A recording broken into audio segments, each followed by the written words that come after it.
Nepal's House of Representatives meet postponed until tomorrow. Opposition continues objection over PM's remarks on border issue.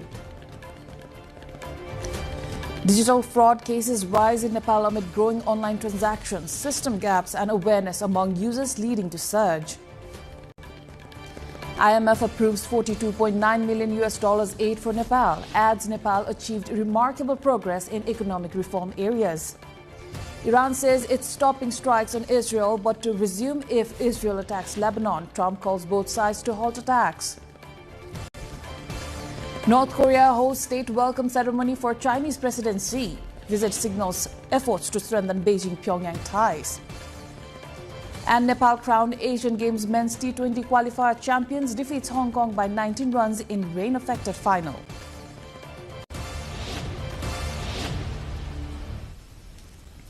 Good evening, I am April Singh Lama and this is NTV World Primetime News. We're coming to you live from Kathmandu at 1900 hours Nepal time. Elsewhere, it's 13:15 in London, 22:15 in Tokyo and just after midnight in Sydney. The details now. The meeting of Nepal's House of Representatives has been rescheduled for tomorrow following continued obstruction by opposition parties. According to a notice issued by the Federal Parliament Secretariat, the meeting has been postponed until 1 p.m. tomorrow. The decision was taken after the session, which had earlier been suspended for 15 minutes today, could not proceed due to ongoing protest inside the House. The Secretariat stated that the meeting could not be held at the scheduled time due to special circumstances in accordance with Rule 6, Article 3 of the House of Representatives regulations. Earlier in the day, opposition lawmakers continued their protest, objecting to Prime Minister Balendra Shah's remarks related to border issues. Opposition parties have demanded that the Prime Minister appear in Parliament, issue an apology, and have his remarks removed from the parliamentary record. Now, the parliamentary deadlock is continuing since several sessions, with no agreement yet reached between ruling and opposition parties. An all-party meeting called by Rashtriya Swatantra Party Chair Robbie Lamichhane was held at the Public Accounts Committee Hall in Singhdarbar today, with leaders discussing the ongoing parliamentary deadlock and other contemporary political issues. During the meeting, Lamichhane briefed leaders from various political parties about his recent visit to India and exchanged views on national issues, inter-party dialogue and matters of public importance. Participating leaders welcomed the initiative, saying the all-party meeting had created an environment for political dialogue amid ongoing obstructions in the parliament. They also shared their views on the country's current political situation, the effective functioning of Parliament, and the need for cooperation among political parties. Despite the discussions, opposition parties maintained their stance on the ongoing parliamentary obstruction. Now, Nepal's Foreign Minister Shishir Khanal is set to visit China on June 14 for a series of high-level meetings focused on bilateral relations, economic cooperation and trade. During the visit, Khanal is scheduled to hold talks on June 15 and 16 with Chinese Foreign Minister Wang Yi and senior Chinese Communist Party official Liu Haixing.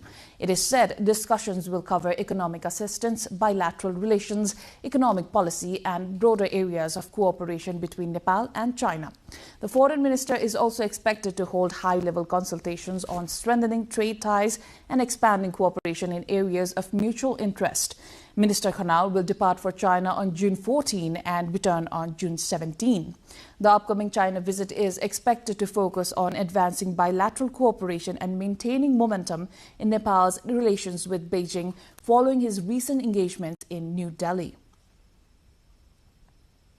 5 newly appointed ministers of Lumbini province took the oath of office and secrecy today in a cabinet expansion following a recent reshuffle. Province Chief Krishna Bahadur Gharti Magar administered the oath during a ceremony held at the office of the Province Chief in Butwal. The ministers sworn in include Tulsi Prasad Chaudhary as Minister for Agriculture, Land Management and Cooperatives, Dilli Raj Bhusal as Minister for Energy, Water Resources and Irrigation, Ramji Prasad Ghimire as Minister for Health, Ratan Bahadur Khatri as Minister for Physical Infrastructure Development and Bhandari Lal Ahir as Minister for Internal Affairs and Law.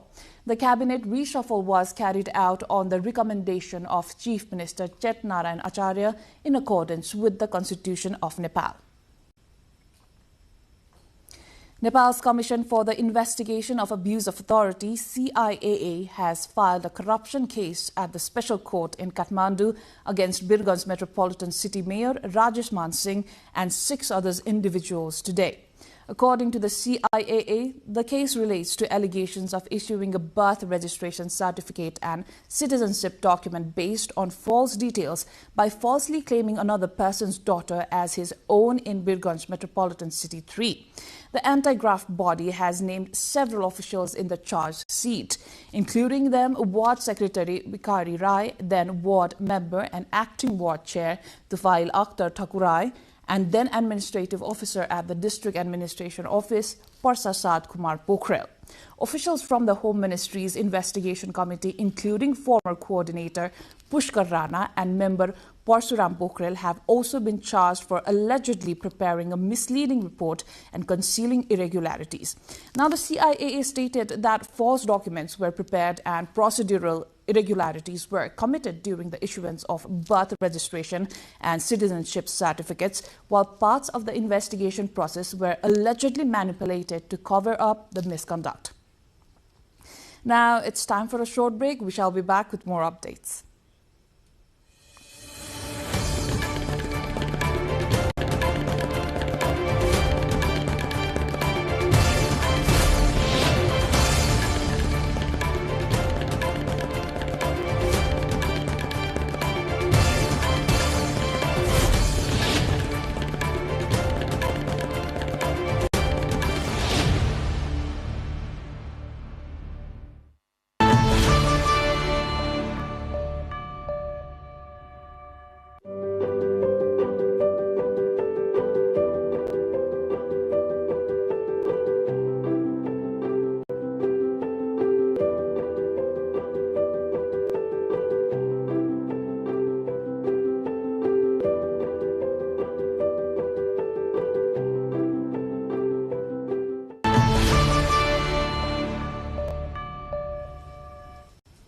You're watching NTV World Primetime News. Welcome back.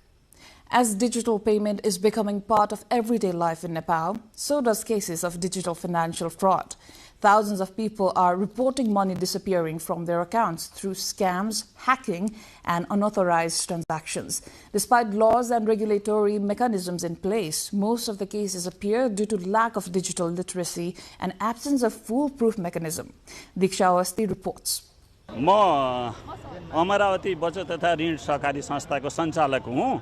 अब यो 34 लाख रुपैयाँ हाम्रो खाताबाट चल्ती खाताबाट राष्ट्रिय वाणिज्य बैंकबाट चाहिँ हाम्रो चाहिँ नि hacking भन्छ, अब स्क्याम भएको भन्छ। हामी यहाँ झन्नै 15 दिन अगाडिदेखि यो कार्यालय साइबर विरोध आइरहेका छौँ। म पनि डिजिटल ठगीमा परेको मान्छे हो।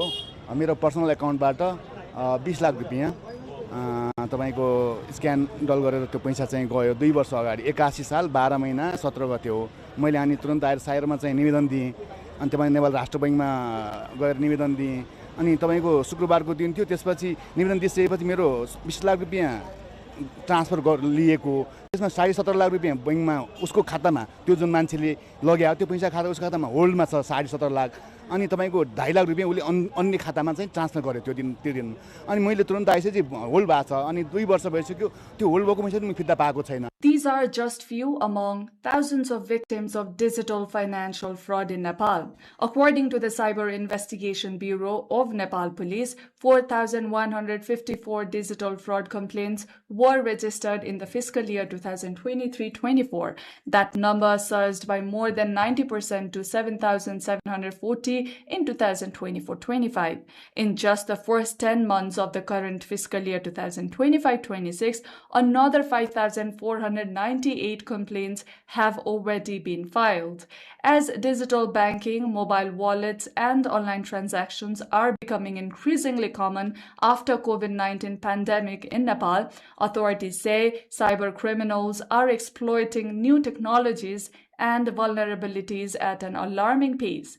Victims of digital financial fraud often lose money through phishing links, fake calls, account takeovers, and unauthorized transactions. According to Nepal Rashtra Bank, effectively addressing digital financial fraud requires coordinated action and developing an ecosystem among multiple institutions. पहिलो कुरा नागरिक तहमा अथवा user तहमा सचेतना अभिवृद्धि गर्ने सुरक्षित रहने कुराहरुमा हामीले फोकस गर्नुपर्छ। त्यसको लागि हामीले डिजिटल फाइनान्शियल लिटरेसी लगायतका कुराहरु गर्नुपर्छ भने अर्को चाहिँ हाम्रो इन्स्टिट्युसनहरु जसले चाहिँ सर्भिस प्रोवाइड गरेका छन् त्यसको स्ट्यान्डर्डाइजेसन त्यसले इन्टरनेशनल बेस्ट प्र्याक्टिसेसहरु एडप्ट गर्ने हैन आईएसओ सिस्टम चाहिँ गराउने सिस्टम अडिट गर्ने लगायतका कुराहरुमा यो सेफ्टी एन्ड सेक्युरिटी कुराहरुमा ध्यान दिनुपर्छ संस्थाहरुले सर्भिस प्रोवाइडरले। अर्को चाहिँ तेस्रो कुरा चाहिँ रेगुलेटरहरु र हामी जस्तो रेगुलेटरहरु अनि प्रहरीको सीआईबीहरु Nepal already has legal frameworks to control and punish digital financial fraud cases in place. The Electronic Transactions Act 2008 criminalizes hacking, identity theft, and online fraud. The Banking Offence and Punishment Act addresses unauthorized electronic transactions and banking crimes, while the country's criminal code contains broader provisions against fraud and deception. But as digital transactions continue to expand in Nepal, stronger laws, modern technologies such as AI, and better coordination among institutions are needed to prevent fraud, respond quickly to complaints, and maintain public trust in the digital financial system. Equally important is the digital awareness among users who are increasing by number. Diksha Awasthi, along with camera person Rasila Shrestha, reporting for NTV World. The International Monetary Fund, IMF, has completed its final review under the Extended Credit Facility ECF program for Nepal, approving approximately $42.9 million in assistance. This decision comes in light of Nepal's notable achievements in structural reforms despite a slowdown in economic activity. The press release highlights improvements in governance, including modernization of the monetary operations system, enhanced financial sector monitoring, and increased accountability of public institutions. Following a meeting on 5th of June, the IMF's executive board acknowledged significant progress in Nepal's economic reforms, projecting a growth rate of 3% for the fiscal year 2025-26. However, this growth is expected to be tempered by factors such as political demonstrations, reduced agricultural production, a slowdown in private investment, and the repercussions of the Middle East conflict. To date, Nepal has received a total of approximately $384.1 million in aid under the ECF program, which is set to continue until July 11, 2026.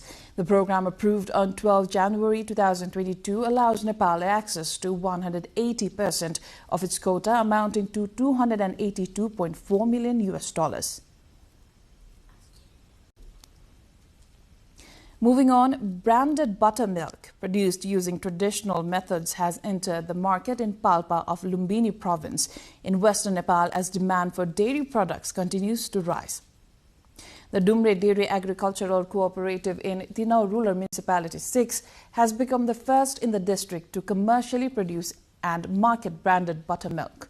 Since mid-May, the cooperative has been selling the product in 750 milliliter bottles at 100 Nepali rupees each in markets. Cooperative officials say consumer demand has been increasing, driven by the product's traditional production process and quality using traditional Nepali household vessels like teki and madani. The initiative is expected to support local farmers, promote indigenous dairy products, and help preserve traditional food practices. Today marks the World Brain Tumor Day. This year's World Brain Tumor Day observance focuses on promoting early detection and narrowing the gap in diagnosis and treatment access amid growing concerns over the increasing number of cases reportedly across the country.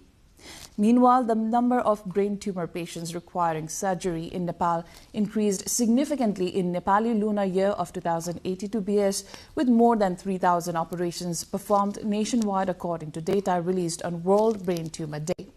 Dr. Rajiv Jha, founder-president of the National Brain Tumor Center, said records collected from more than 20 neuro-specialized centers across the country showed 3,000 brain tumor surgeries were carried out in Nepali lunar year 2082 BS compared to 2,600 in Nepali lunar year 2081 BS.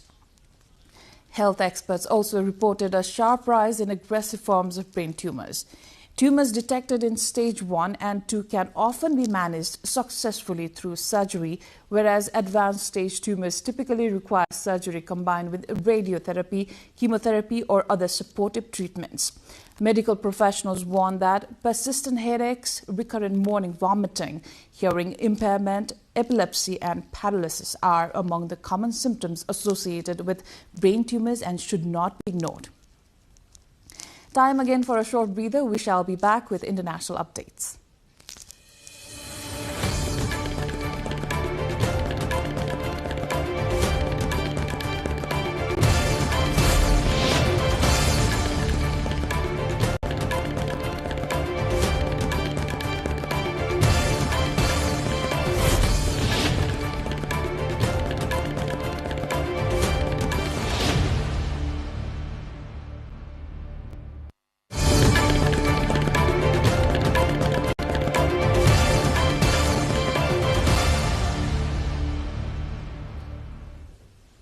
Iran's military has announced that it will stop striking Israel after the countries exchanged fire for the first time since April.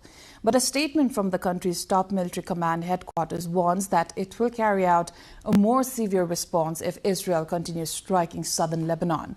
It comes after Donald Trump tells Iran and Israel to stop shooting and said the two countries were looking to do an immediate ceasefire. Israel carried out airstrikes in western and central Iran after Iran fired missiles at Israel.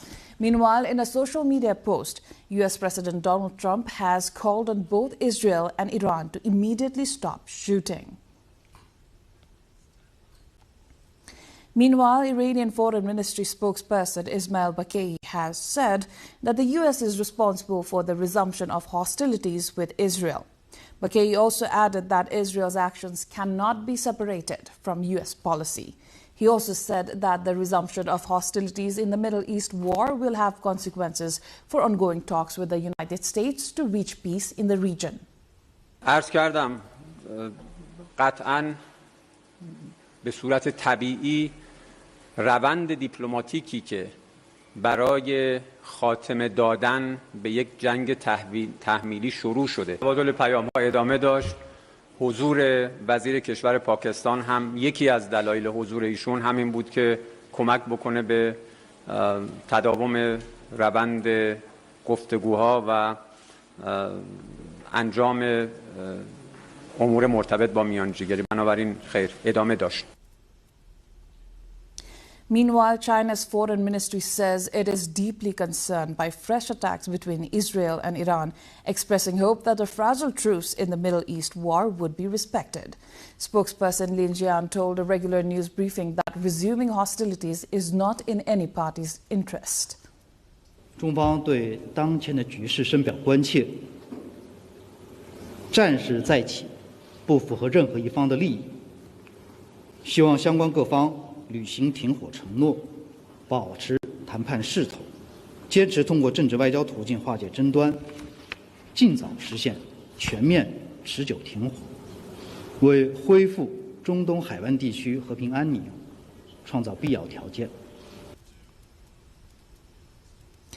Global stock markets have fallen after a sharp sell-off in technology shares led to some bruising falls in Asia. South Korea's stock market was forced to halt trading for 20 minutes on Monday after the Kospi index plunged by nearly 9% within minutes of opening. The Kospi eventually closed down 8.3%, while Japan's Nikkei index fell by 3.8%. European markets opened lower but saw much smaller falls than those seen in Asia. Markets were also rattled by a rise in oil prices, fueling concerns of inflation after Iran and Israel exchanged strikes for the first time since a ceasefire was agreed between the sides and the U.S. in April.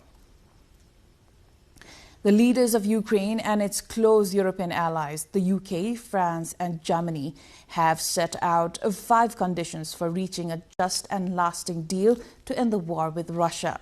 In a joint statement after talks in London, Volodymyr Zelensky, UK Prime Minister Keir Starmer, French President Emmanuel Macron and German Chancellor Friedrich Merz said they would stand firmly with Ukraine. The 5 conditions include a stop to the fighting, starting negotiations from the current position in the field, as well as robust security guarantees for Ukraine.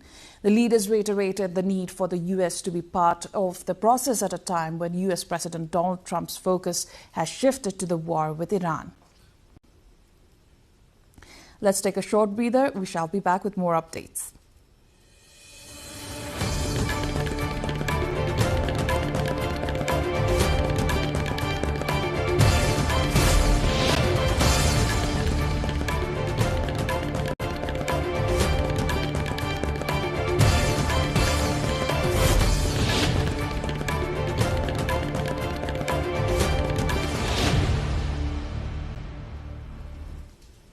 North Korea accorded a grand state welcome to Chinese President Xi Jinping in Pyongyang, marking the state of his state visit to the country. Chinese President Xi Jinping said China will not swerve from its commitment to safeguarding common interest with North Korea or waver in its support for Kim Jong-un. Xi's 2-day visit, his first in 7 years to China's reclusive neighbor, comes at a time when its economy, strengthened by growing trade and military ties to Russia, could boost Kim's confidence in talks. The visit comes amid ongoing efforts by Beijing and Pyongyang to strengthen bilateral relations and deepen cooperation between the 2 neighboring countries. State media in both countries describe the visit as an important occasion for advancing traditional ties and enhancing strategic coordination between China and the North Korea. Now, at least 32 people have died after a magnitude 7.8 earthquake struck off the coast of Mindanao Island in the southern Philippines, according to officials. The quake hit at 7:37 a.m. local time today, triggering tsunami alerts in the Philippines, Indonesia, Japan and Australia. Some of those were cancelled hours later. More than 100 people have been injured across several provinces, almost 24 are missing, and 10,000 residents have been preemptively evacuated. Mindanao is the Philippines' second biggest island, both in size and population, and is home to around 26 million people.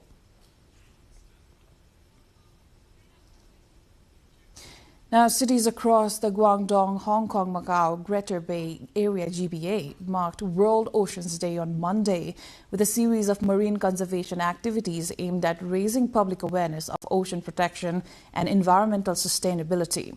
Jointly organized by Zhuhai and Macau, the events brought together residents, students, environmental groups and marine experts for beach cleanups, underwater conservation work and marine science education programs. As part of the initiative, divers from across the Greater Bay Area conducted coral monitoring and marine debris removal operations in waters surrounding Miawan Island. The team collected data on coral growth and marine ecosystems to support ongoing ecological restoration and environmental monitoring efforts. Organizers also launched a 2-day parent-child study camp titled Young Ocean Guardians to promote marine science education among families. Now, the events were held in observance of World Oceans Day, which seeks to encourage greater public engagement in protecting marine ecosystems and addressing environmental challenges affecting the world's oceans.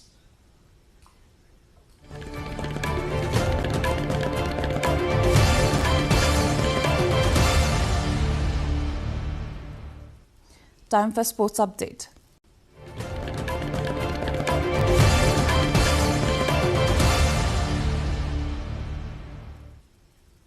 Nepal has secured a straightforward victory over Hong Kong in the final of the Asian Games men's cricket qualifier in Singapore, winning via the Duckworth-Lewiston DLS method after rain interrupted play. Chasing a target of 189 runs set by Hong Kong, Nepal was well placed at 114 for 2 in 11.3 overs when rain stopped play. As the match could not resume, Nepal was declared winners under the DLS method, finishing 19 runs ahead of the par score of 95. Opener Kushal Bhurtel led the chase with a fluent 65 off 40 balls before being dismissed. Captain Rohit Paudel remained unbeaten on 35, while Dipendra Singh Airi was not out on 9. Earlier, Hong Kong posted a competitive total of 188 for 7 in 20 overs. After being put into bat, Nepal's bowling attack was led by Sagar Dhakal, who took 4 wickets for 32 runs. Both Nepal and Hong Kong entered the final unbeaten, making Nepal's rain-affected victory a hard-fought and significant triumph in the qualifier. Now, authorities in Los Angeles are intensifying final preparations at stadium facilities and surrounding infrastructure ahead of the opening match of the FIFA World Cup scheduled for June 12 between host nation United States and Paraguay. Officials said security, transportation and fan services are being strengthened as the city prepares to welcome thousands of spectators for the tournament opener. Stadium operators have also completed a series of readiness tests covering crowd management, emergency response systems and venue operations. The opening fixture is expected to draw significant international attention, with organizers describing it as a major milestone for the tournament and for Los Angeles as a host city.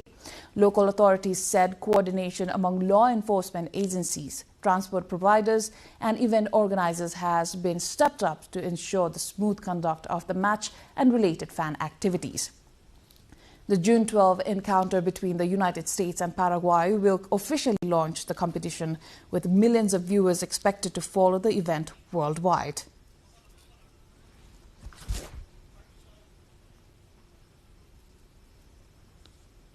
More than 200 demonstrators gathered outside Los Angeles World Cup Stadium, waving pre-revolutionary Iranian flags in a protest against the Iranian government and in support of the Iranian people ahead of the tournament.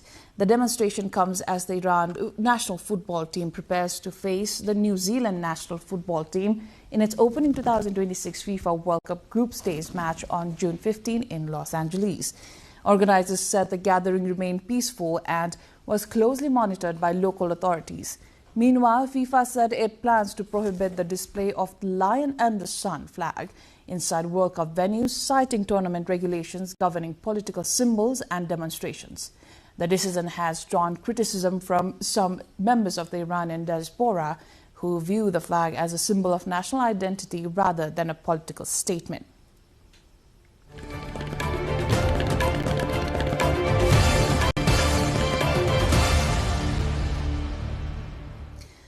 And before we wrap up, let's take a look at the headlines once again.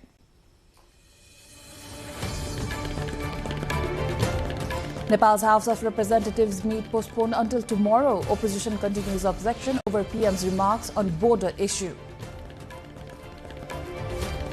Digital fraud cases rise in Nepal amid growing online transactions, system gaps and awareness among users leading to surge.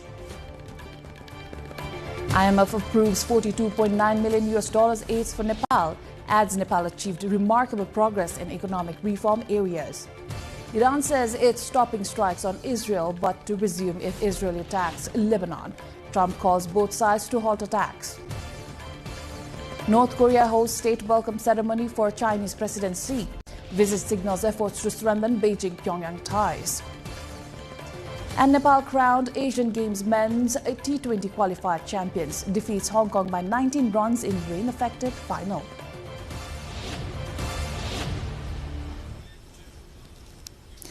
That is all for the moment. Our next bulletin will be at 2200 hours Nepal time. Do join us through our social media and get the latest update from our official website, nepaltelevision.com. Thank you for staying with us. Have a wonderful evening ahead.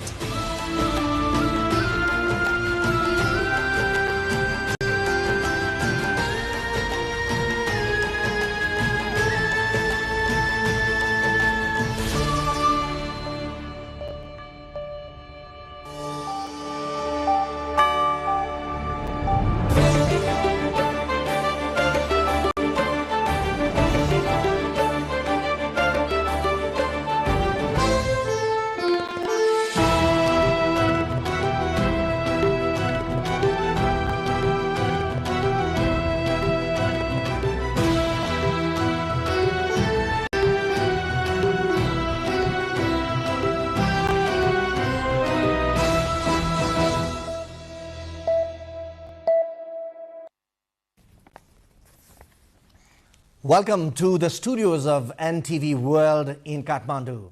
Public Service Broadcasting PSB Nepal's new initiative to make Nepal more visible and audible to the global audience. Welcome on board.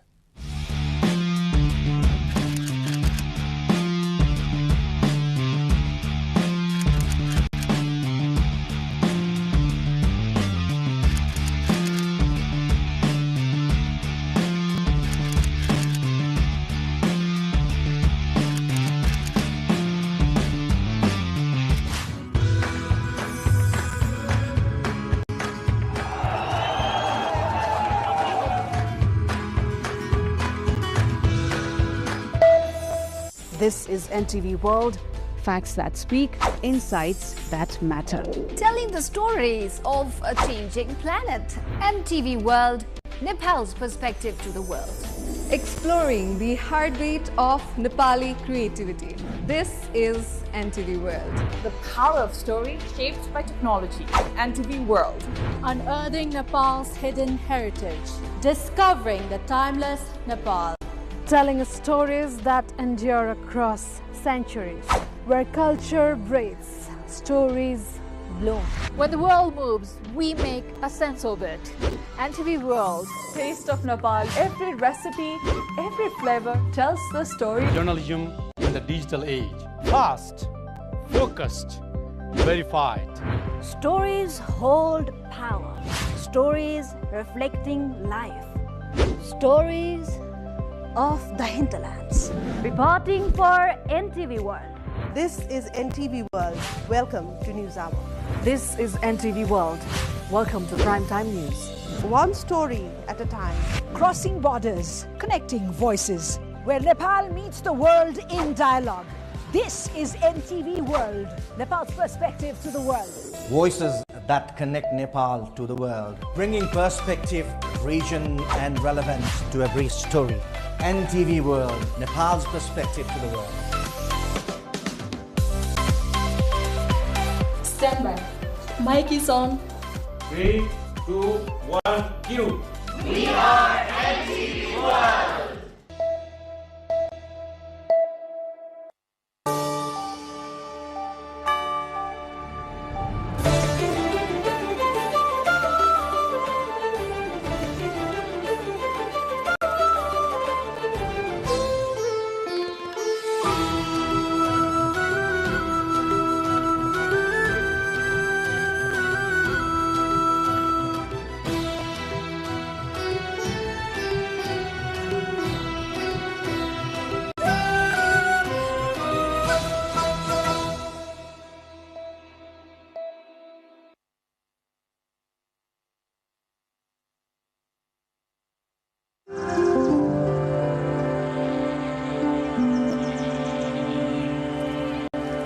Welcome to the new episode of The Hinterlands on NTV World. This weekly show brings together stories from the hinterlands of Nepal, takes you beyond the cities and highways into the heart of Nepal's rural landscapes.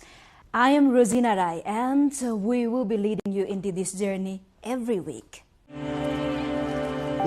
Tonight on The Hinterlands, we bring you stories from across the country, ranging from the towering Himalayas to disputed borderlands and forgotten heritage sites across the country. We begin with the 76th anniversary of the first ascent of Annapurna First, followed by concerns from the Susta border region, a neglected archaeological site in Bhojpur, the historic Panchadewal in Dailik, awaiting preservation, and an inspiring story of a returning migrant turning to successful fish farming in Kanchanpur. We begin with one of the most majestic and formidable peaks on earth, Annapurna First. Long before Mount Everest was first summited, Annapurna First became the first 8,000-meter peak climbed by humans, marking a historic milestone in global mountaineering. This year marks the 76th anniversary of that first ascent, one of the world's most challenging and dangerous mountains. To mark the occasion, the 6th Annapurna Marathon was held under the slogan, Tourism for All Seasons, organized by the Annapurna Century Tourism Committee.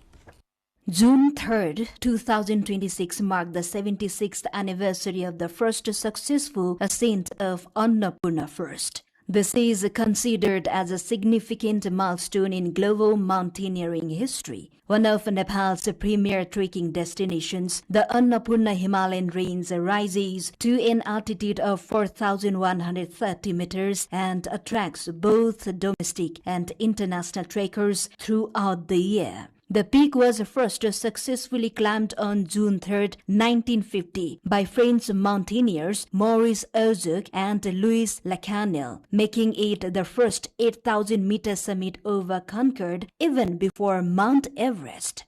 According to the Department of Tourism, over 536 climbers have reached the summit so far. Marking the anniversary occasion, the 6th Annapurna Marathon was organized under the slogan Tourism for All Seasons by the Annapurna Century Tourism Community. The race route stretched from Annapurna Base Camp through Machapusre Base Camp, Bagar, Deurali, Himalaya, Chomrong and Kimrong Khola before concluding at Khandruk.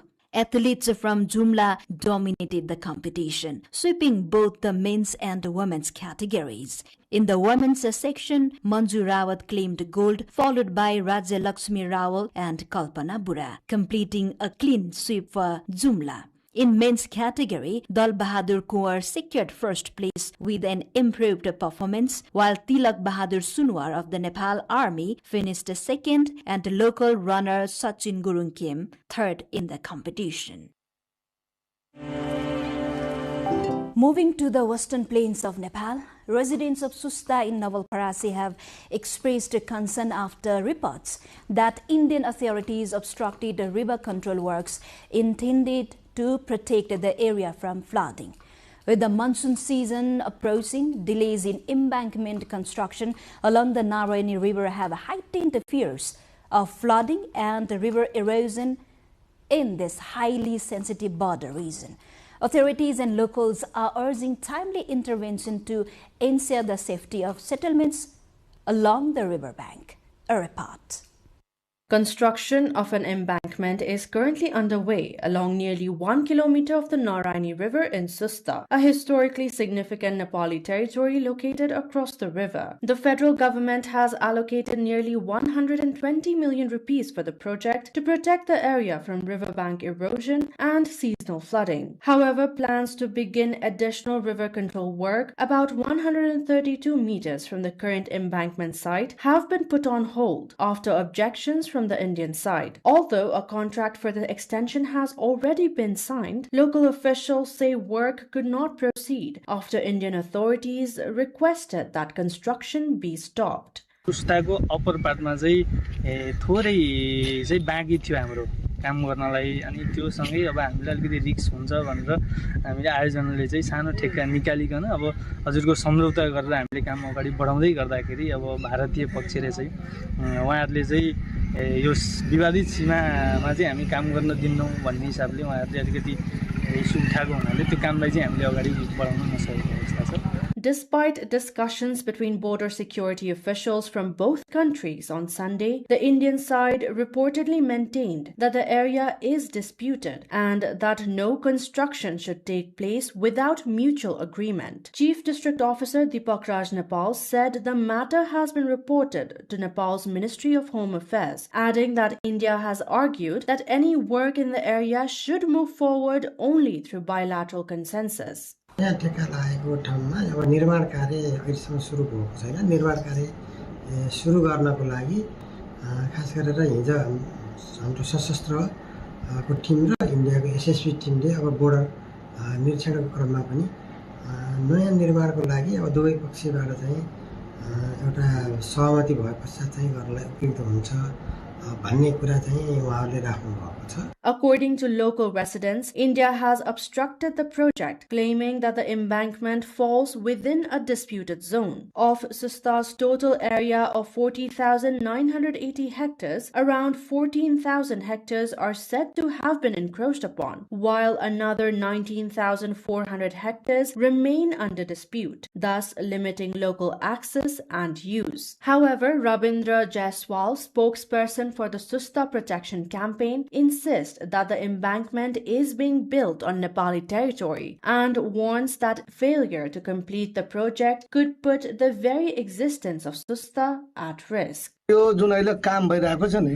त्यो लगभग 14 करोड काम 3 महिनादेखि त्यो काम भएर पनि जुन अहिले थप 132 मिटर काम भएन भने जुन एसएसबीहरुले भारतीय पछिल्लो अवरोध गरेको छ भने त्यो सुस्ताको भूमि हामी जोगाउन सक्दैनौं किनकि त्यहीबाट नदी नजिक आइसकेको छ त्यहाँबाट नदी भित्र छिर्छ त्यसपछि पुरै सुस्ता सकाप पार्छ. With the monsoon season just around the corner, local residents fear that any further delay in the river control project could leave Susta increasingly vulnerable to flooding and erosion. The dispute has once again highlighted the challenges of managing infrastructure and disaster prevention efforts in sensitive border areas.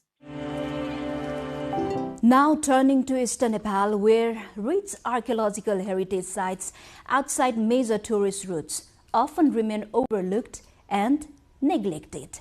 One such site is the Chula-Chuli cave located in Diteni Dalgaon of Ram Prasad Rai Rural Municipality in Bhojpur district. Despite its historical and cultural significance, the site has received little conservation attention and continues to await official recognition and preservation efforts. The Chula-Chuli cave in Diteni, Dalgaon of Ram Prasad Rai Rural Municipality Ward 4 has been left in limbo for many years. As a result, the historic place is overshadowed in recent times. Despite ongoing conservation and development efforts by the local government, the site is poorly known due to insufficient promotion. This place carries the legacy of ancient archaeological standings that include various images of deities which can be seen carved in the stones here. There is a religious belief among the locals that wishes are fulfilled upon visiting religiously significant place known as Chula-Chuli cave. Locals lament geographic remoteness and lack of promotion have prevented it to gain not only state recognition but also failing to gain global momentum. यो प्राकृतिक हिसाबले दिएको संरचनाहरू चाहिँ जस्तो यहाँ तलतिर गएर ढोलहरू बजाउन सकिन्छ चाहिँ गाईको दुध थुनहरू चाहिँ यहाँनेर खोज्दै जाँदा भेट्न गएको कुराहरू यो प्राकृतिक बनावट नै छ त्यस हिसाबले पनि यो आकर्षक छ र यो प्रचार प्रसारको कमीमा यो अलिकति ओझेल हुन गएको हो कि भन्ने हामीलाई चाहिँ लागेको छ. हामी भन्दा अग्रज हाम्रा बुढापाकाहरूले भने अनुसार यसलाई चाहिँ सानो हलेसी पनि भन्ने गरिन्थ्यो तत्कालीन समयमा. Spread across approximately 2 ropani of land on a hilltop, the stones here are carved like riverbed boulders. Inside the cave, alongside statues of Lord Shiva and various deities, are carvings resembling an elephant's trunk, a cow's udder, and a serpent, according to local experts. Rural Municipality Chair Tham Bahadur Rai stated that conservation work and construction of various structures are underway under the Nepal Climate Adaptation Model Program. A detailed project report, DPR, is being prepared for broader development of the area, he said. Chula-Chuli गुफा अहिलेसम्म प्रचारको हिसाबले एकदमै पछि परेको गुफा हो. चुलाचुली गुफादेखि हामी माथि भुल्केको माथि डाँडाखर्क हुँदै दागबुङ पदमार्ग र त्यहाँदेखि उता पापमागम गढी जोड्दै नाक्साका हुँदै हाम्रो गोलमा राजा गोलमा रानीको एउटा रेन्जलाई चाहिँ हामीले आन्तरिक पर्यटनको रूपमा विकास गर्नको निम्ति यसको डिपिआर पनि भएको छ. Addressing the issue, the rural municipality says it is putting effort in order to develop this religious and tourist destination within its jurisdiction, implementing a master plan. Similar concern is seen in mid-western Nepal, where the historic Panchadewal complex in Dailek stands as a remarkable example of stone architecture. The site features 22 standing Sikhara-style temples, believed to date back to the 11th century, making it a significant cultural and archaeological landmark. Local authorities, along with the Department of Archaeology, have recently begun efforts to preserve and promote this site at a global level. The historic Panchadeval area in Dailek district of Western Nepal carries the legacy of the ancient Sinja kingdom, reflecting the rich heritage and bravery of Karnali province. Located in Bhurti village of Ward number 6 in Narayan municipality, the site features 22 standing Sikhara-style monuments that attracts thousands of visitors every year. However, the area remained neglected for a long and was in urgent need of restoration. In a significant step in coordination with the local government and the Department of Archaeology, preparations have begun to declare the site as a protected heritage area. As many such heritage structures in Dailek continue to face the threat of deterioration due to inadequate conservation efforts. Believed to have been constructed around the 11th century, the Panchadeval complex, a remarkable example of ancient architecture, was recommended by UNESCO for inclusion in the World Heritage List in 2008. Despite this recognition, little substantial conservation work was carried out for many years. After an 18-year gap, a team led by the Director General of the Department of Archaeology conducted a field inspection. Ward Chairperson of Narayan Municipality, Janak Neupane, stated that the local government is committed to fulfilling all necessary criteria to advance the campaign for listing Panchadeval as a UNESCO World Heritage Site. क्षेत्रका मान्छेहरुसँग सहयोगको पुनः अपेक्षा गर्ने र हामी चाहिँ एकताबद्ध भएर यो सम्पदा सूचीका इन्डिकेटरहरु के हुन् ती सबै इन्डिकेटरहरु नागरिकको तहबाट स्थानीय सरकारको तहबाट पूरा गर्ने प्रतिबद्धता भन्नु। There are more than 60 such historic devils and stone pillars within Narayan municipality alone. While some lie on private land, many have already been damaged or lost due to a lack of proper preservation efforts. And finally, a story that reflects resilience and opportunity at home. Amid rising labor migration trends, some returning workers are proving that meaningful livelihoods can still be created within the country. One such example is Bijay Chaudhary from Kanchanpur, a former migrant worker in the Gulf who has now transformed himself into an award-winning fish farmer, building a successful enterprise back home. विदेश जानु जरुरत पनि छैन sir. चाहे जुनसुकै व्यवसाय भए पनि तपाई माछा पालन, गाई पालन, भैँसी पालन, बङ्गुर पालन, बाख्रा पालन जुनसुकै व्यवसाय यदि राम्रो तरिकाले गरियो भने युवाहरू जस्तै हामी विदेशमा 12 घण्टा 24 घण्टा नन स्टप चाहिँ त्यो त्यत्रो गर्मीमा हामी काम गरिरहेको त्यो त्यही हाम्रो यो मरुभूमि हामी नेपालमै त्यस्तो नेपाल सरकारले पनि अलिकति व्यवस्था गरिदियो भने त्यो हामी यही पानी र माटोमा सुन फलाउन सकिन्छ। Like many Nepali youths, Bijay Chaudhary once believed that foreign employment was the only path to a better future. Driven by financial hardship and a dream of supporting his family, he spent 4 years working in the Gulf. But life abroad failed to give him the sense of purpose he was searching for. After returning home to Lalchari rural municipality in Kanchanpur, Chaudhary made a bold decision. Instead of living again, he chose to invest in Nepal. With limited savings and a strong determination, he started fish farming 6 years ago. What began as a small-scale venture has now grown into a successful and sustainable business. Today, fish farming is not only supporting his family financially, but also creating hope within his community. His success has inspired many local youths to rethink foreign employment and explore opportunities in agriculture and entrepreneurship at home. Recognizing his contribution, the government of Nepal recently honored Chaudhary as an outstanding farmer. भूरा व्यवस्थापनमा धेरै खर्च हुन्छ sir. दाना र त्यो भूरामा र हामी प्रति कट्ठा 300 को दरले व्यवस्थापन गर्छौं भूरा र त्यसको दाना र पानी मल खाद मिलाएर मोटामोटी हामीले यो उसबाट 2.5 बिघाबाट लगभग 40 देखि 45 क्विन्टल सम्म माछा बिक्री वितरण गर्छौं र त्यो बराबरको त्यो व्यवस्थापनमा लगभग 6-7 देखि खर्च आउँछ हाम्रो र त्यो कटाएर 7-8 लाख जति A demand for fish continues to grow in local markets. Chaudhary is steadily expanding his business. With that inspiring note, we came to the end of this episode of The Hinterlands. Thank you for staying with us.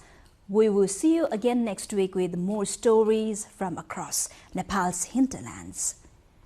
Do follow us on our website, nepaltelevision.com, social media handles, and the YouTube channel.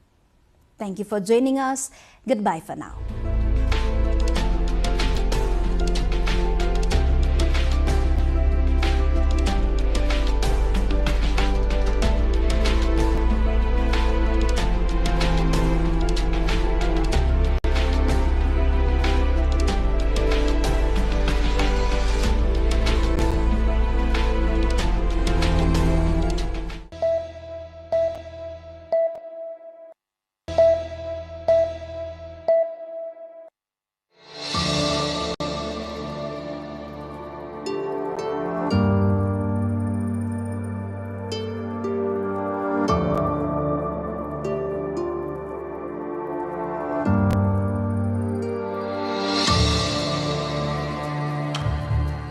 The gorgeous temple of Changu Narayan holds greater significance among the 4 Narayan temples located in different cardinal points of Kathmandu Valley. It is situated on a magnificent hilltop about 16 kilometers northeast of Kathmandu in the Bhaktapur district. Changu Narayan is known for its majestic temple complex, full of magnificent artworks in stone, metal, and wood.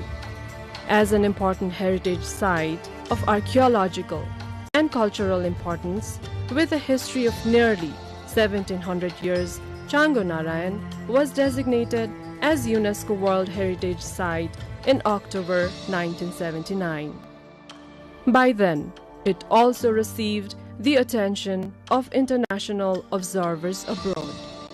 One of the first substantial epigraphic evidences of Nepalese history was found in the temple premises consecrated by Lichavi King Mandev, dating back to 464 AD. It shows that Changu Narayan was already developed as an important sacred place long before his time. There are various myths and legends regarding the origin of Changu Narayan. As detailed in the Vansavalis, Changu had already been established as a sacred site around 3rd century AD. The Ichangu inscription of Vijaya Kamdev, dated 1199 AD, informs that the temple was built by the king Haridatta Varma, happened to be 9th generations before Mandev. The time of Haridatta Varma is estimated as early as 325 AD.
During Lichevi period, Chango Narayan was also known as Dola Shikhar, which refers to a mount or hill in the shape of Doli. Gopal Raj Vansavali and the Chango inscription also mention it as Changu, a Newari word that refers to swing like hill. But the evidences show that this particular place was popular as Chango Narayan from the earliest time, and the same name exists in the society till present.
This two-storied temple is of basic Nepalese design with possible emphasis given to masterful ornamentation. The temple may have passed through series of restoration. The present structure was probably constructed in the 17th century. Chango Narayan is regarded as one of the masterpieces of Nepalese temple architecture. The older elements have been incorporated during the restorations.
la la la la la la la la la la.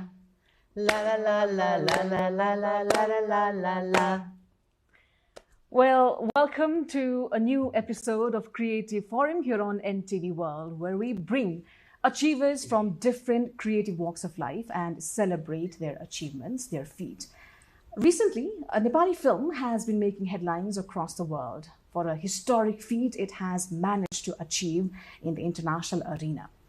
Elephants in the Fog managed to win the Uncertain Regards section at Cannes Film Festival, the first Nepali film to do so. And it gives me great pleasure to share that we are joined by the filmmakers of the film Elephants in the Fog today in the studio. Let me welcome the director, Avinash Bikram Shah. Namaste. And then the actor, Pirati Pushpa Thinglama. Namaskar. And of course, the producer who gets it all together, Adu Podal. Namaste. Welcome to all of you guys, and so a huge congratulations once again to you. So much. Thank you. With all the hectic schedules and all, how have you guys managed to find some time to rest or sleep in? It's been so many interviews, so many meetings, and everything that's going on. So I really couldn't find time for myself, you know. So and I'm still processing that what actually we have achieved, you know.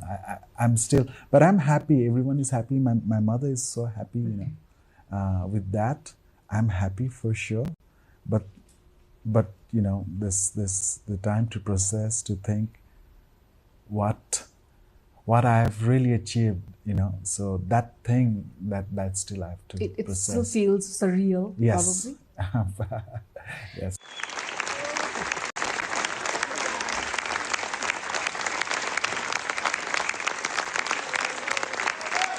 This musical piece that we just started with, for many of our audience who have not watched the film yet, who have not gotten to watch, in fact, the film yet, who are waiting, what piece does this belong to in the movie? What does it represent? Well, in the film, we talk about the story of a Kinner community, and the community made their bread and butter by giving blessings to other people's ceremony, maybe like in some wedding ceremony, or like in some marriages. So they'll be dancing, blessings, and in our films, clapping is very important, and that's the strength of the Kinner community. So la la la la la la la la la la la. It reflects the energy and the joy they will provide for the family to bring more blessing for a particular person, like the couple, like newly married couples, or like the newly birth child. So it's a blessing and celebrations that we had, and creating an anthem for the film as well, because we did it very many times in Cannes, and then how people perceive it before watching the films and after watching the films means like it really makes sense, you know. So it's like kind of sensations for now, let's say. Yeah. I think it's also easy to catch on. Yeah. Yes. When we were shooting this song and dance, like after that scene, everyone was doing, you know, throughout. I mean, till the end. I mean, our sound recordist, he's from Brazil, so he was always doing la la la la la. That's crazy. Yeah, it's so catchy. Yeah, and it's really feel very proud that we could represent our community. And one more thing is that the clap means not only for the, a particular part. We always do clap whenever we are happy or anger. But beside that, we always clap for the best wishes. Pushpa, you are the heart of the story. Avinash, I think, has mentioned before that he knew the character was you when he laid his eyes on you. But it must have been a process for you to get into the role, given your non-acting previous past. How did the whole journey during the pre-production phase feel for you like? It's been a tough time, which I spent. But most probably they trusted me, and we got many workshops and trainings, which was given by our scriptwriter Sandeep ji and Akanksha Karki, mentor. and Sudam, yes, casting director Sudam. All of them was very, very humble and helpful. Each and every part has been, I mean, they gave us guided you through it. And we understood them, and we just learned and did work hard, and here is the result. Was there a moment during the training where you felt like now you are Pirati? To be honest, at first I was little bit nervous whether I can't play Pirati or not. And the character has been played in my mind always, and I'm thinking, will I play the character? Will I justice her? And I always been suffering that words in my mind, and how to be creative, and how to be pure, and how to be authentic. As I said, the team trusted me, and I worked hard. They helped me, and mostly the teamwork. The teamwork was fantastic, and I built up myself that I could and I can do it. And really, the team was awesome. And I think it also shows in the product that you're able to, curate. And adding to her, I mean, the main thing was for me as a director, for turning Puspa into Pirati was, of course, those training helped for sure. But the most important thing I felt, now I'm thinking, was building that trust between, both of us, because I was always trying to tell her that you don't have to act, you don't have to act, you are Pirati. Because whatever Pirati goes through in life, maybe, probably she has also gone through it. Or she knows some people, who have gone through that, because she is working in an NGO, in Blue Diamond Society, and she is meeting a lot of people like that. So just be yourself, and the trust and meeting, I mean, we met many times. Many times. I mean, to get her into that role, it almost took 2 years, right? Yes.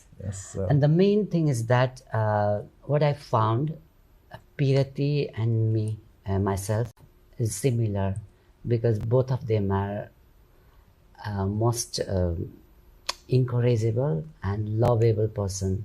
And you are a mother. Yes, I am a mother. Yeah, and an actor has to be, so vulnerable, so, and to be vulnerable, it takes courage, it takes courage and trust.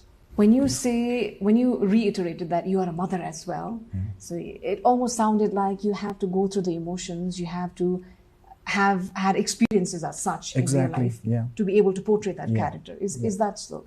Of course, otherwise how can you play the role, I mean, for the director, for writer, there is some instances, where I don't have that experience, but I can relate to some other incident, to write or to direct the actress, maybe for her as well, That's why, this film, I chose Puspa, because she is a trans woman, and she knows, because she doesn't have to create something, otherwise for me it would be fake, through her experience, if something comes out, it's so, authentic and so magical and so connecting. It will connect, people. So that's why, she is mother. She has a lot of daughters. I know? Yeah. You can see in movie. We really are looking forward to the movie. Everyone talked about her performance. Everyone. Even Anurag Kashyap. Yes. That was her. Why the name Elephants in the Fog, and why the need to cover a trans story? First of all, this, of course, it's a trans story, like you said, but here I dealt with a family, you know. I mean, when I knew that they live as a family, you know, mother and daughter relationship or guru chela relationship, that really intrigued me, you know, because most of them are outcast kind of, you know, people, because they cannot live in the society, or even they are thrown out of their home. Now they have, you know, a beautiful family. They choose the chosen one, and that was the hook, you know, genesis for this film. I really want to see how the family works, you know. Even though this film, like I said, you know, it's a story about trans woman, but for me, it's more about this family, the story of mother and daughters, you know. I always say, you know, to my friends and to my brothers, it can easily be a very melodramatic story, you know, and also very ethnographic film. But I really don't want to go there. I really want to focus on this mother's journey, you know. How, like my mother, you know, I live with my mother, and she is, I mean, when I went there for the research, I found same, you know, my family and their family quite similar. It's quite dysfunctional, you know. I mean, there's love, there's anger, there's hate, there's envy, but most important, there's love, you know. I mean, that love binds them, you know. So it's a family, a story of any family. Exactly. And about elephants, during the research, while I was trying to write this film, I met a mother from the, you know, Kinna community, and she told me a story about elephants and the blind men. And what she said was, you know, the blind men cannot, you know, really know how elephant looks like, because it's so huge and they have to feel. They cannot, you know, feel everything at once. I mean, when they touch the, you know, the leg of the elephant, they will probably think it's a pillar of either if they touch, I mean, feel the tail, they will think it's a rope. And what she said was so profound, like, was the people in our society see us in that, you know, limited perspective. They don't see us as a whole human being, you know. So that was really, you know, profound for me. And there is one saying also, you know, the elephant in the room. What if it's a huge elephant in the room, but now they are in the fog, you know. I mean, and my job was to bring the elephant out of the fog. You know, it's the elephant, whole elephant, to show the audience, or the audience and to the people. Anup, the role of a producer, it's mammoth. You're arranging everything. You're making sure there is creative space for people working, the hands on the set. Normally, when we look at the role of a producer in a cinema, have we treated the role in Nepali industry as much as it should have been, or have we done justice to it? Good question. First of all, the ideas of a producer is somewhere not properly interpreted in Nepali film industry. The one who invests in the film is termed as a producer, but it's more than that. So the producer is the one who will pick the script or find a director, you know. So it means like the producer should have some creative ability to find which project suits for him to make the films or something like that. So I started as a writer director, and then produced short films, and then I started production manager jobs, and then started doing light producing. As I stay in Nepal, I really want to work in Nepali films, and somewhere my creative insights can be put, or like the ideas that I really wanted to work on, maybe as a producer, I could do it. So I was learning all the things, how budgets are made in Nepal, how the schedules work, how many talents are here in Nepal. So it took like almost 17 years to produce my own feature film. And I think like I did a very good job. You can ask the director or the cast because I paid her very well. Did he? And the thing is, like, I take a time to make things happen.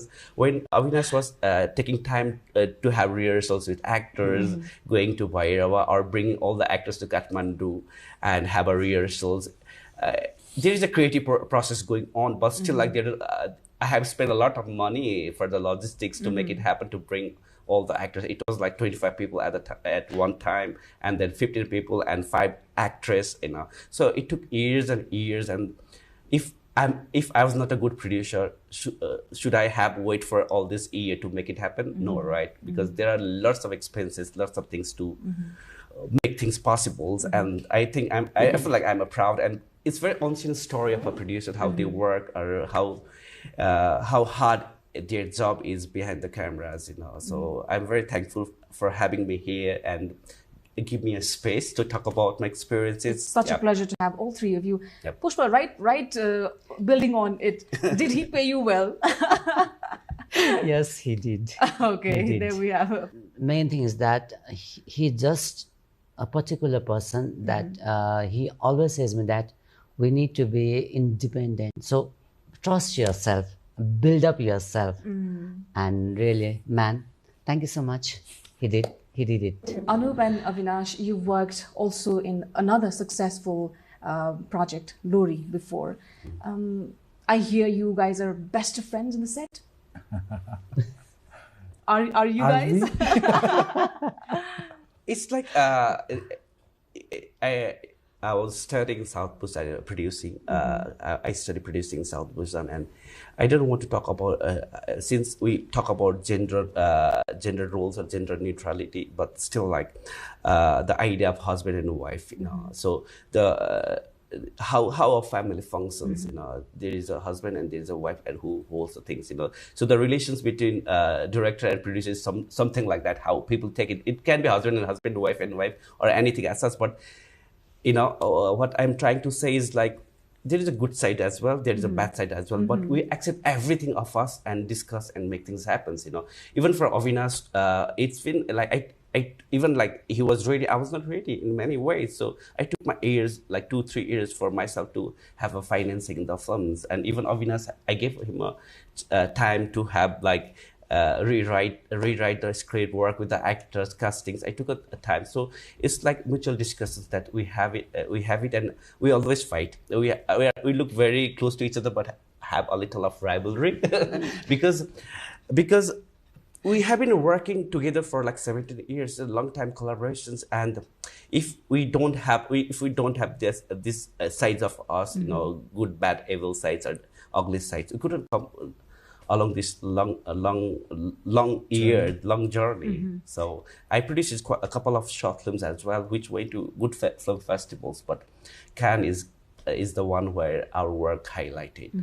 That's what I can say. And for me, the kind of film that I want to make as a director, as a writer, it's not the mainstream film that's going on here, but the trust that that he gave to the kind of films that I want to make is always super. Yeah. So our first work is to find good story or talk about some stories or something like that, and then we'll think about let's make about a film about it or something. So while there are creative differences, you are complementary roles for each other. Let's put it that way. Yeah.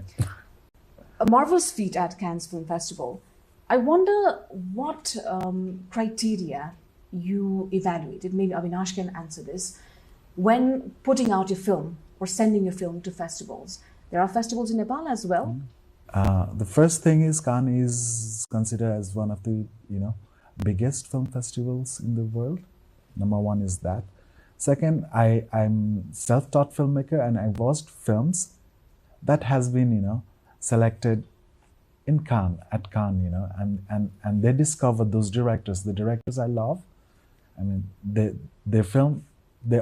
most of the film went to Cannes. So second reason is that. And the third one is to sell the film. Cannes is the must. I mean, they have this huge market, and you can actually. I mean, the festival is like not just to show your film. The foremost idea is how to sell your film, to different part of the world.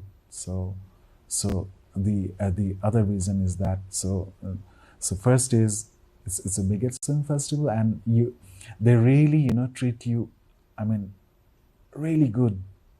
I mean, the kind of feeling that I hope in Nepal I should have I should have got, that I received in Cannes. But now I'm happy that everyone is talking about this film, talking about us, and it's really good. But there I received that thing when our short film was there, and the other thing is our short film was sold in many places. So it really, I mean, for those reasons, I think it also felt like a continuation, perhaps, for you. Yeah, and since I was, they think they discovered me, my film. So yeah, they want to see more of my work. So yeah, and maybe it became, I don't know if I should say easier or something. Maybe they watched my film very curiously because I was there with the short film, and they want me to continue in the festival. Maybe another reason is that as well. Yeah. What goes into the criteria when considering whether to send to one festival or the other? Okay, a good question again. It's the 79th edition of CAT, and they have tremendous success and impressed many filmmakers from the world. As a filmmaker myself, or a student myself, when I started to learn filmmaking, we used to watch a lot of film from the world. We used to understand how films are going, and we talk about like there were certain kind of revolutions going on, and France was leading many revolutions in cinemas, like new wave cinemas. So it has a very great impact on me, and the honorable director that I know, they have screened their film in Cannes, and as a film student back then, it was a dream to have a film in Cannes. That's the prestige they have it from the beginning, because they start the festivals right after Second World War, I can say that. And that's the momentum they create as a cinema files, or as a artist or something. So it's a very huge platform for all the artists who celebrate art or cinemas. So it has a very great impact. And then and what I felt as a producer is like it's a very good space to have a world premiere.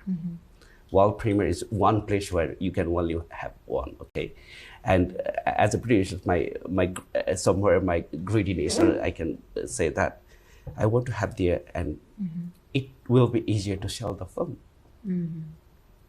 And it has a very huge market called marché du film.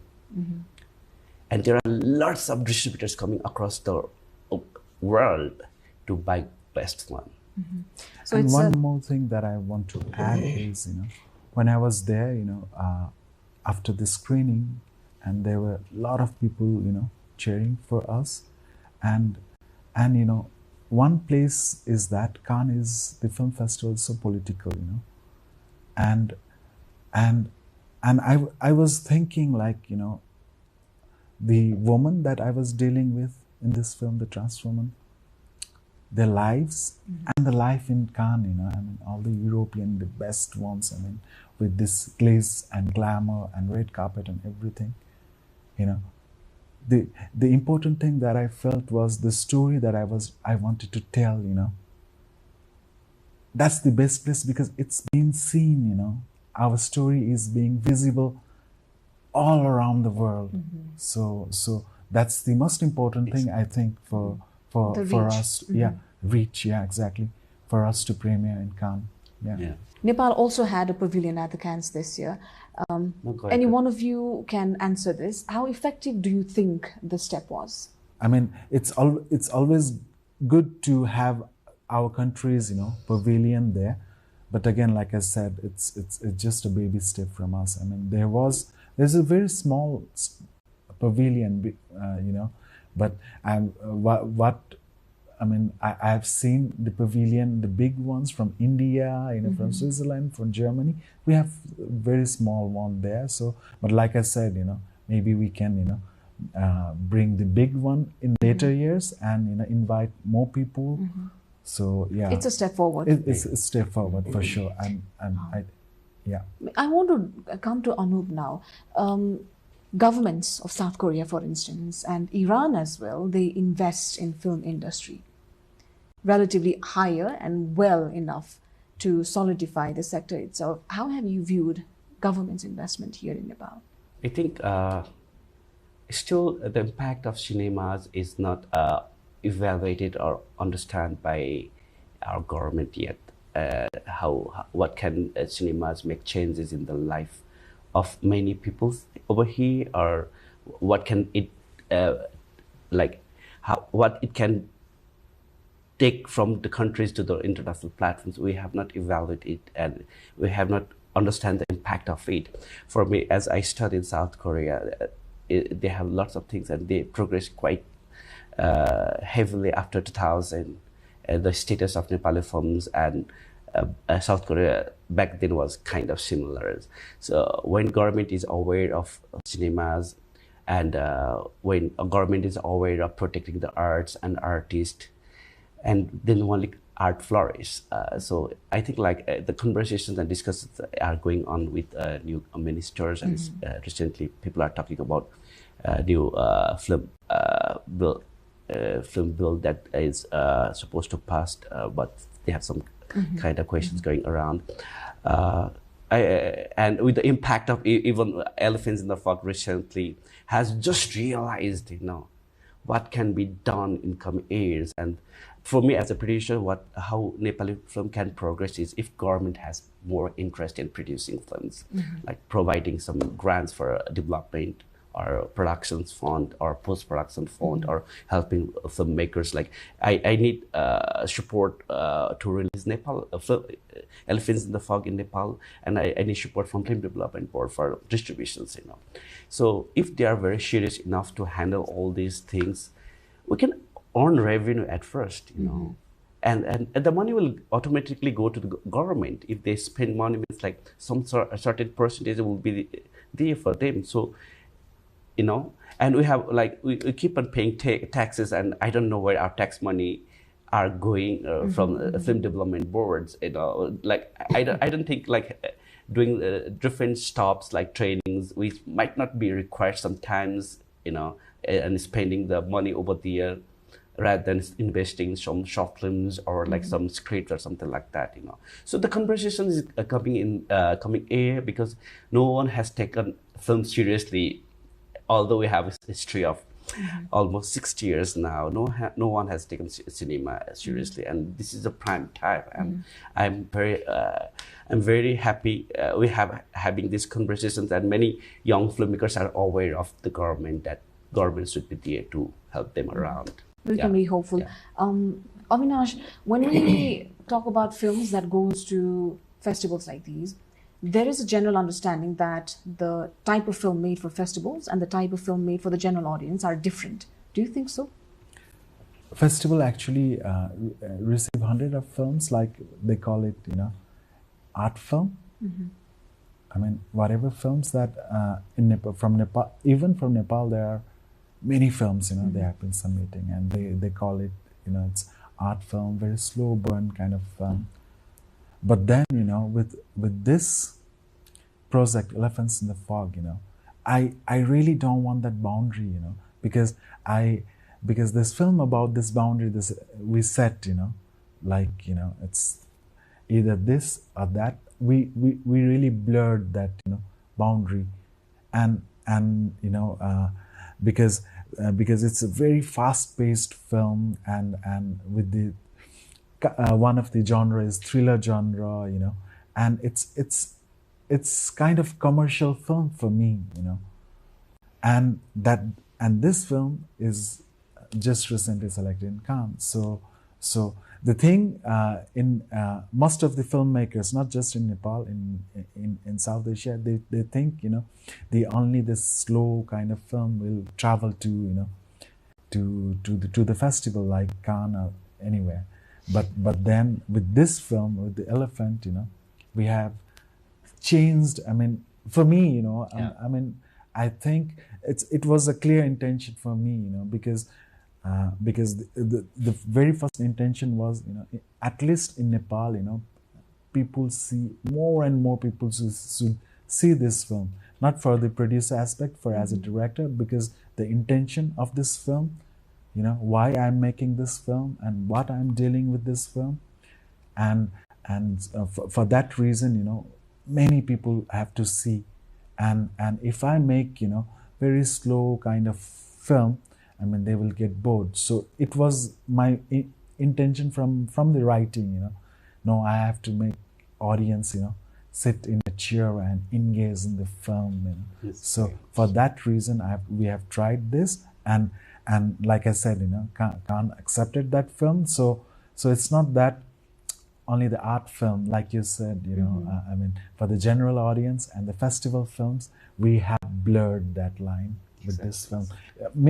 I mean, many of, you know, if you look at the trailer of our film, you know, it's so mainstream, you know. So yeah. We are all looking forward to watching the film. When will we get to watch it? Yes. That he can answer. We have our own distributor here in Nepal. T-Fox Nepal is handling the distribution, and he's one of the co-producers of the film. His name is Prachanaman Shrestha, and we during Cannes we announced our distributors, but we're looking for the calendar, and probably we'll have our films on September 1st week. Great, September. Yeah. I'm sure you are busy with this project itself right now, but what other projects are you exploring next? What can we see you next in?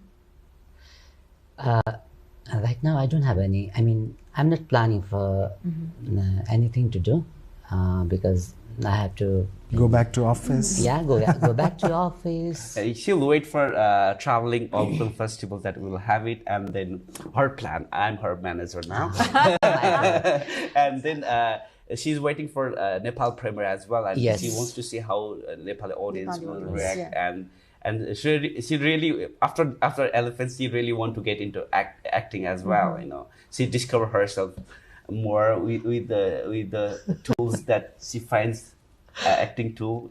Well, that's the another part. I have one plan, but I'm just thinking that I will do, but it will take time. Later, you will all know what I'm going to do. But beside that, right now I don't have any plan. Just going back to office and working as regular, which I'm doing in that plan you mentioned is a secret for now. Yes, secret. Which you cannot reveal at all. No, not now. Not now. When can one day people and audience will know. One day. Oh, wow. I'm excited for you. Avinash, what about you? For me, I'm currently developing a new feature film, and it's an adaptation of a short film that Deepak Rana wrote. So I'm planning to do that. Let's see where it goes. But I really want to do it, you know, soon. I mean, I cannot wait. So that's for me. Anu? I'm just reading some scripts. I am probably producing like 1 2 films in 2026, let's say. Yeah. As we've, of course, I've understood that, yes, this is a story portrayed by a trans character, but it's also a family story about every family that we've seen. But when it releases to a wider audience, what kind of impact do you expect to see in the ground level? A first understanding to make this film is to have a very beautiful story of a very dysfunctional family where a mother and her daughters are living together, and that's the joy, that's anger, that's frustrations, and generally our daily life of ours wants to show it. And since our film is of a transgender mother and daughter, my first concern when I was doing it was I was very skeptical about how people will perceive it, or it will make money or not, or something like that, you know. But what I realized is, like, as a person, what kind of story I want to tell, it matters. And probably, like, it's a very courageous or a bravery to make this film and get into mainstream audiences or theaters. It's like, as a film producer or somewhere an activist in hurt, you know, if I can't do this, or if I don't bring story to the audience, then who will do it, So we took a lot of courage to make these films, and when we were developing the script, when Avinash was developing the story, we are not talking about any issues of trans, we are taking as a mother and daughter, and everyone will enjoy. And when they will enter in the cinemas, while they're watching the films, they will just see a story of mother through this actress. And some people, like in our society, there are people who are very transphobic, there are different kind of peoples, but the thing is, like, when they'll start to watch, they'll have empathy towards the woman that we are portraying, and I hope it will change some narrative to look after them or something like that. And since it's like till now more than 2,000 people have watched it in Cannes, like there were like more than 4,000 I can say it, because it was screened 2 times and world premiere, and we have three times we have screened in 3 times in big auditorium. And this emotion you were talking about that you hope to generate, it was clearly seen during the screening as well. I think you had 8 minutes of standing ovation. Yes. And what you have said is so important for me. When you said empathy, maybe audience will have empathy towards trans women. I mean, they like we said, maybe they see the community, the person, as a whole human being. So that's the and also like this kind of conceptions are asking this kind of question is itself a bravery attempt, because we people, like in general, we have very preconceived thought about anything, and we made our perspectives in immediately bring our perspective without thinking. This kind of conversations even make people to understand many subject matters, and when people will watch it, then they will realize it. If they don't watch, then they will miss the biggest beautiful film ever made in Nepal. I always kept in my mind and my heart that this project will make a particular, bring a particular change for ourselves and for the society, that they will know us and they will reach out to us and they will know our story. I haven't imagined about Cannes and Film Festival at all, but what I thought that is this project will bring us in front, where we are invisible in our society. We are just fighting for our rights and for our health, that's it, and we are just in the box of this society, but this film brings us in a world stage, and definitely it works, and it did. And it's going to add on and hopefully change. It's a long process. Yeah, and one more thing, which is very important. The film is not about trans community only. It's all about a human being, and it's all about a story of mother and daughter. And I'm sure after watching this movie, people will realize it's a human story. Yeah. Pushpa, how did you feel when the audience gave standing ovation for many minutes? I can't explain. Oh my God, I don't have any words. And I'm really thankful to all the people who appraises us, and Avinash, Anup, and these guys are, oh my God, I'm just loving them, because you know what? Nobody dares to bring this story, this kind of story in front of the, cinema, and the people always takes us as a part of joke and just a nachaniya type and just a clapping. It's not about clapping and nachaniya type. Yeah. They dared it, and they bring it in front of the society, in front of the nation, as we can. As we all can see in worldwide standing ovation. Oh my God, means a lot for me. Means a lot. Yeah, it gives courage. It gives us for the visibility, encouragement, and empowerment also. Yeah. How did you feel during that moment? I felt so overwhelmed. I wanted to cry, but I was stopping so hard myself, but I couldn't. And all those hard works, I felt like it's paid off. I mean, everyone was praising with the claps and everything. Yes. That was Quickly, amazing. how did you feel? I cried before the screening, actually. Why? Why? No, like we have a protocol, and then we had a green room before the screening, and everyone was having champagne. I took my champagne and I was in the corner.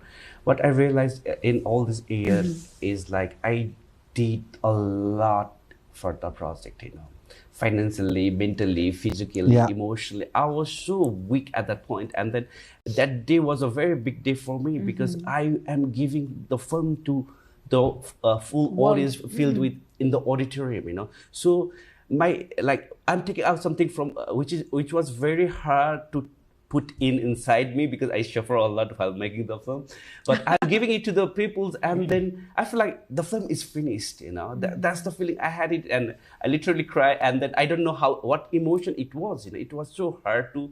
Sometimes you don't understand the emotion. You are crying, but still, it took me. Sorry, it took me like 2 to 3 days to process the emotion, what it was, or something like that. So that was my feeling, and during the standing ovations, because I've watched another film as well. Like before I have watched it, and when you like the film, the claps and people cheer up, it really mean a lot for the people who are associated with it. It naturally comes to you, as an artist, people are only like as a director, they are very very greedy of claps, not the money, okay? Like praising by the audience. Means more. Yeah, it means more, and somewhere of validations, that you did it. I like your film. You made it. Yeah. Very quickly, for young producers, aspiring producers, what would be your message? I think as a producer, they should have a very good creative knowledge of writing, directions, or something good. They should be creative enough to handle whole things and understand the market, like how Nepali film industry works. You need to know people over here. So I think reading more scripts and understanding the scripts matters at first. Yeah. Pushpa, what would your message be to your audience? Just be a human being. That's it. Wonderful. Yeah, in an empathetic way. Beautiful. Avinash? For me, I would say don't give up, because it's we say highs and lows. Here mostly it's lows. It's lows, and so don't give up. Eventually, it will turn yourself really tough to handle things, and it will eventually pay off. Don't give up, really. Great. Thank you all for being here and for sharing your experiences. And once again, congratulations and all the best for the future. Thank you very so much and namaste. Thank you. शादी के दिन में बाजे ढोलकिया सुना ए सखिया ना दुल्हा के सिर पे बांधल मौरिया सुना ए सखिया ना la la la la la la la la la la la la.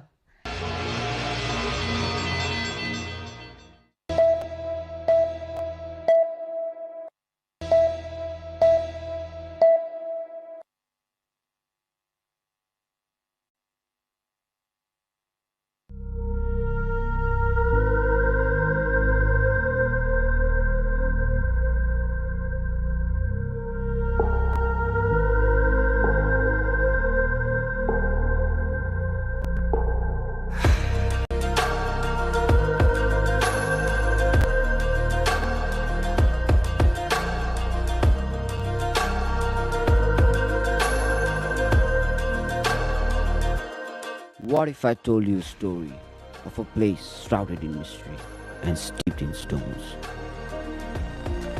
A place where warriors were born and raised, and their path through the mountains still remain to this day. Ajirkot Gorkha, the unbeaten kingdom. हामी पाहुनाहरू आउनु हुँदाखेरि हामी यसरी स्वागत गर्छौँ अनि अलि नाचगानहरू पनि देखाउँछौँ।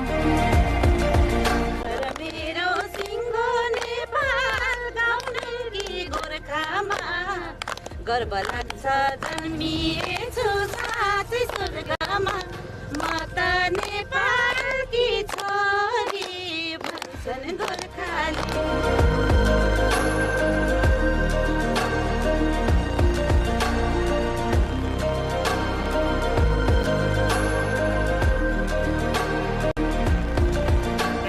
जस्तो घाटु चुड्काहरू भन्ने चाहिँ विशेष गरी हुन्छ यहाँ।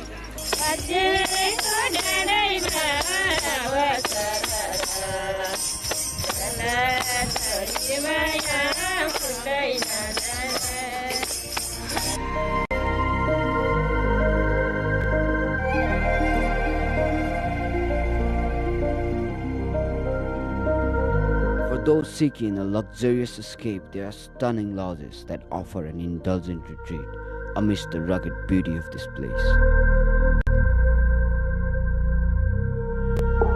But for the true adventurers, this place has it all, from trekking through dense forest of Nagepokari trails to exploring ancient temples and learning the rich history of the region. So, what do you fancy? Are you the solo explorer, or do you prefer luxury within nature? Or perhaps you are the one who seeks to witness it all. Well, after all, life is a box of chocolates, and this place is filled with surprises.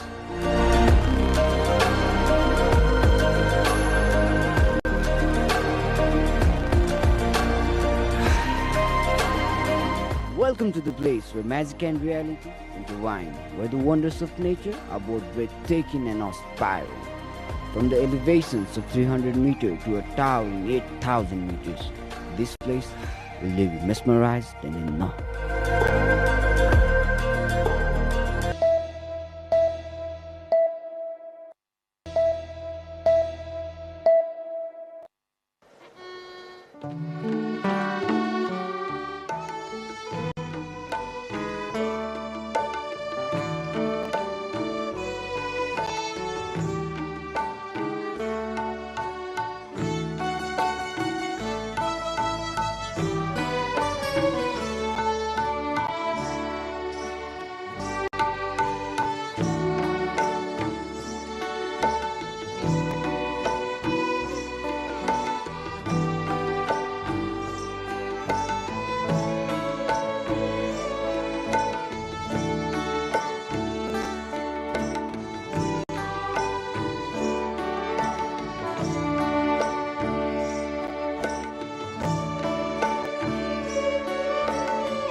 U.S. Defense Secretary Pete Hegseth has criticized European nations over migration for allowing what he described as an invasion on their shores during a D-Day anniversary speech in France. Hegseth was speaking in Normandy 82 years after Allied forces stormed French beaches to liberate Nazi-occupied Europe in 1944. Sadly, today, different European beaches are stormed by different dangerous ideologies.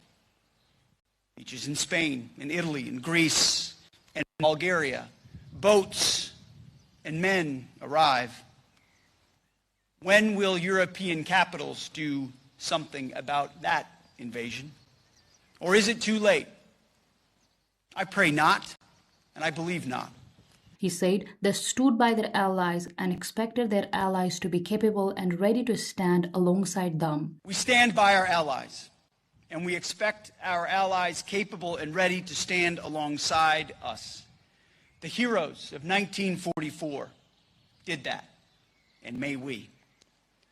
Peace is secured only through strength, and it's strength on both sides of the Atlantic, fortified by readiness, shared military capabilities, and an unwavering political will. Migration has become a major political issue across Europe, with parties supporting hardline immigration policies surging in polls. The Trump administration sees an immigration crackdown as a key part of its domestic policy agenda, requesting billions more in funding for enforcement agencies. Hegseth's comments mark a further criticism of European migration policy by senior members of the Trump administration. On Friday, U.S. Vice President J.D. Vance blamed the death of the 18-year-old British student Henry Nowak, who was fatally stabbed last year in Southampton by Bikram Digwa, on the mass invasion of migrants into the country.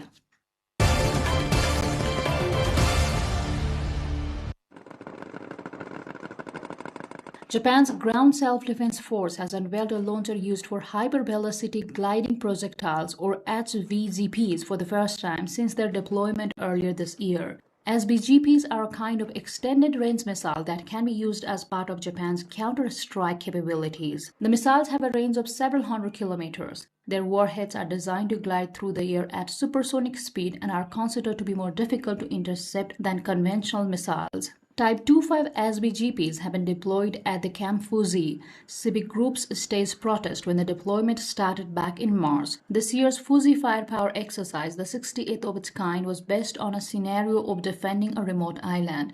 It included firing drills by tanks and intelligence gathering using drones. Unmanned vehicles under development are also used. The exercise is expected to consume a total of around 69.5 tons of ammunition worth around 820 million yen, or $5.1 million.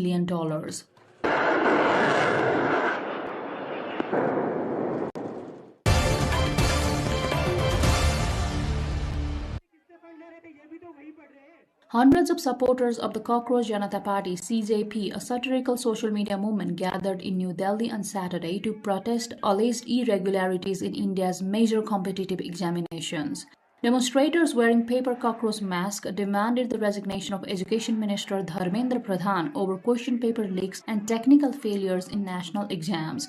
The protest follows the cancellation of a nationwide medical college entrance examination after investigators uncovered a paper leak, sparking widespread criticism and concern among the students. The movement, which has attracted millions of online followers, was led by Abhijit Dipke, a Boston University graduate who arrived from the United States to join the demonstrations. CJP emerged after reports that Chief Justice Suryakanta compared government critics to cockroaches and parasites during a court hearing, triggering backlash among young Indians. The event, which featured staged elements and props resembling the cockroaches, has raised questions about novelty party trends and their growing popularity among young people seeking attention on digital platforms. The incident also highlights the growing influence of viral culture in India's social scene, where unconventional party concepts are increasingly designed for online visibility.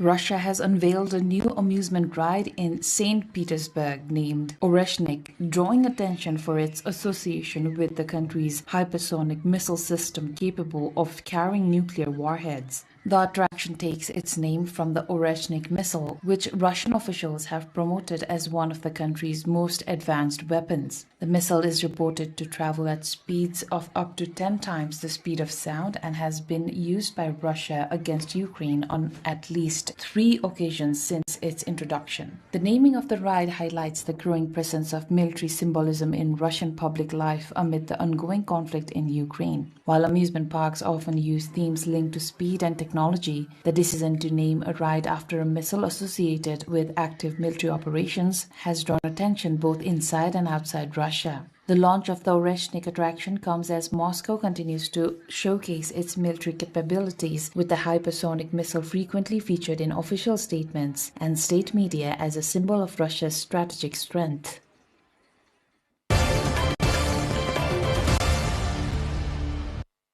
A year after issuing its first ocean forecasting AI system, Chinese scientists on Saturday rolled out Langya 2.0, a major upgrade that moves beyond basic sea variables to predict complex marine phenomena, including typhoons, extreme rainfall, and storm surges. The new model was unveiled at the ongoing 4th China Digital Earth Conference in Qingdao, a coastal city of East China's Shandong province. Developed by the Institute of Oceanology under the Chinese Academy of Sciences (IOCAS), Langya 2.0 marks a leap from global ocean state forecasting to intelligent prediction of complex marine phenomena, making ocean forecasts perceptible, actionable, and decision-ready, according to Wang Fan, president of IOCAS. It will provide intelligent support for marine disaster prevention, shipping safety, polar navigation, and climate response. The upgraded system now predicts 6 key marine phenomena: typhoons, extreme rainfall, storm surges, internal solitary waves,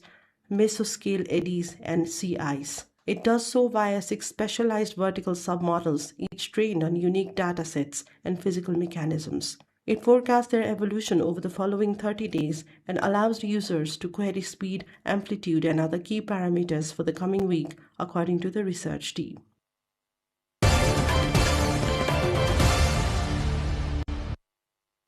A dense blanket of fog has enveloped the Black Sea coastline in Turkey's Kastamonu province, creating dramatic conditions along the Abana district as sunrise illuminated the landscape. As daylight broke, the rising sun cast warm hues across the fog-covered waters, producing breathtaking views over the shoreline. Aerial footage captured the district's landmark Hakiveli rocks emerging through the dense fog, while the surrounding coastal forest added to the dramatic landscape. The fog gradually began to lift as temperatures rose later in the morning, revealing the coastline beneath. The phenomenon highlighted the unique atmospheric conditions that can occur along the Black Sea, creating spectacular vistas visible from both land and air. The rare combination of thick sea fog and sunrise offered a remarkable display of nature along the Black Sea coast, drawing attention to the region's scenic beauty.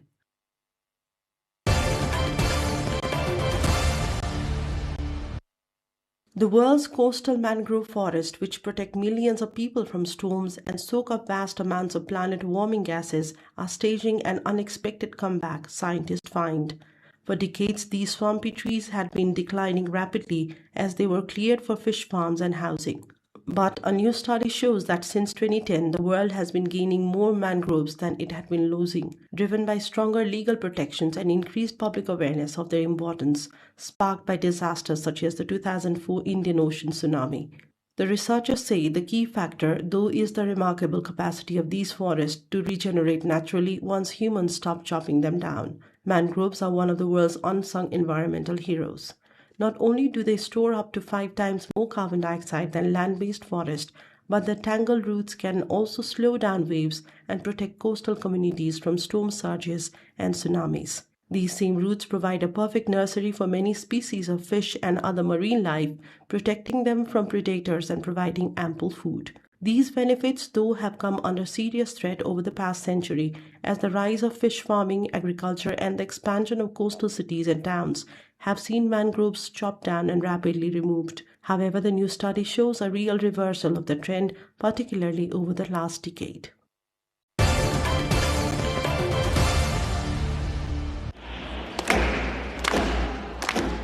Competitors clutching hobby horses sprinted, leaped over hurdles, and performed intricate equestrian-style routines as the first ever European Hobby Horsing Championship held in Prague, marking a significant milestone for a sport that has grown from a niche pastime into an internationally organized competition. The one-day championship brought together 243 athletes from 11 countries who competed in a range of disciplines traditionally associated with equestrian sports, including dressage, Western trail, and show jumping. Participants demonstrated carefully choreographed movements while carrying stick horses, showcasing athleticism, precision, and creativity before spectators and judges. Hobby horsing originated in Finland in the early 2000s as an accessible and affordable alternative to horse riding, allowing enthusiasts to engage in equestrian-inspired activities without a high cost associated with owning or caring for horses. The championship in Prague reflects the rapid growth and professionalization of hobby horsing, with competitors training extensively to master jumping techniques, choreography, and event-specific skills. Organizers said the event aimed to promote international cooperation within the hobby horsing community while providing athletes with a high-level competitive platform.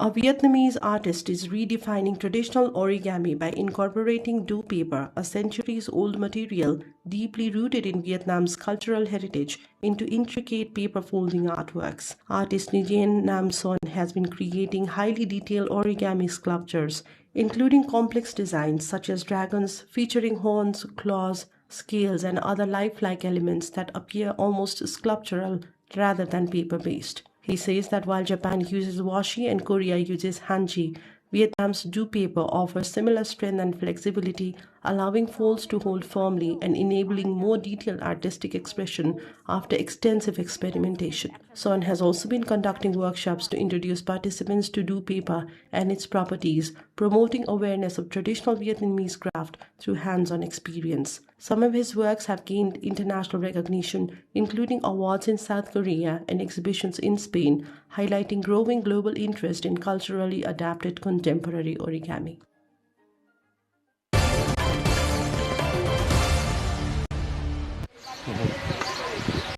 Animals at the Guadalajara Zoo have once again been enlisted to predict the outcomes of international football matches, with zoo officials unveiling a series of forecasts ahead of upcoming World Cup fixtures. According to zoo veterinarian Ivan Reynoso, several species participated in the predictions by choosing between food offerings representing competing teams. The selections produced a range of results, with elephants favoring Mexico to defeat South Africa, gorillas backing Uruguay over Spain, a puma predicting a victory for South Korea against the Czech Republic, and giraffes choosing the Republic of the Congo to overcome Colombia. The forecasts are part of a long-running tradition in which zoos around the world use animals' behavior to generate public interest around major sporting events. Such predictions gained international prominence during the 2010 FIFA World Cup, when an octopus in Germany correctly forecast the outcomes of several high-profile matches, sparking similar initiatives at zoological parks globally. While the animal selections carry no scientific basis and are intended purely for entertainment, the event has attracted considerable public attention and generated excitement among football fans following the tournament. Zoo staff noted that visitors often return to compare the animals' forecast with actual match results, adding an element of light-hearted competition to the sporting spectacle. The latest predictions come as anticipation builds around key World Cup fixtures, with supporters eager to see whether the zoo's animal forecasters can replicate the surprising success achieved by similar prediction events in previous international tournaments.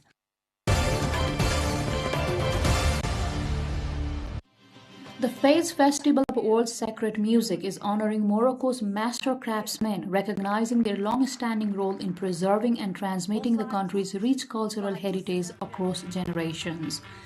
Held under the theme Fez and its master craftsmen, guardians of heritage, the festival highlights the importance of traditional artisans in safeguarding ancestral knowledge, intricate craftsmanship, and the architectural identity of the kingdom. Organizers say the event aims to shine a spotlight on the cultural significance of artisan communities whose skills continue to shape Fez's historic character, from woodwork and metalwork to tile art and architectural restoration. Cultural experts and participants at the festival emphasized that these crafts are not only artistic expressions but also living heritage systems that connect Morocco's past with its present. The celebration underscores ongoing efforts to preserve traditional skills at a time when modernization and urban change pose challenges to the survival of centuries-old artisanal practices.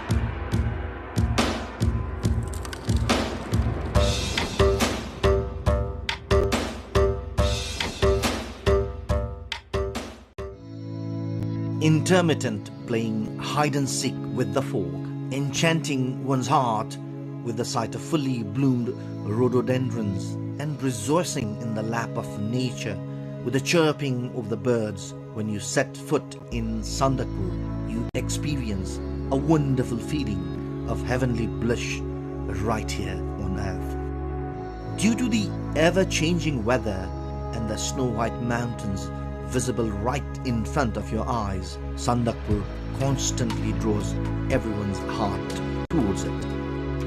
As a habitat for numerous species of birds and endangered wildlife, Sandakpur always leaves an indelible mark on the hearts and minds of all.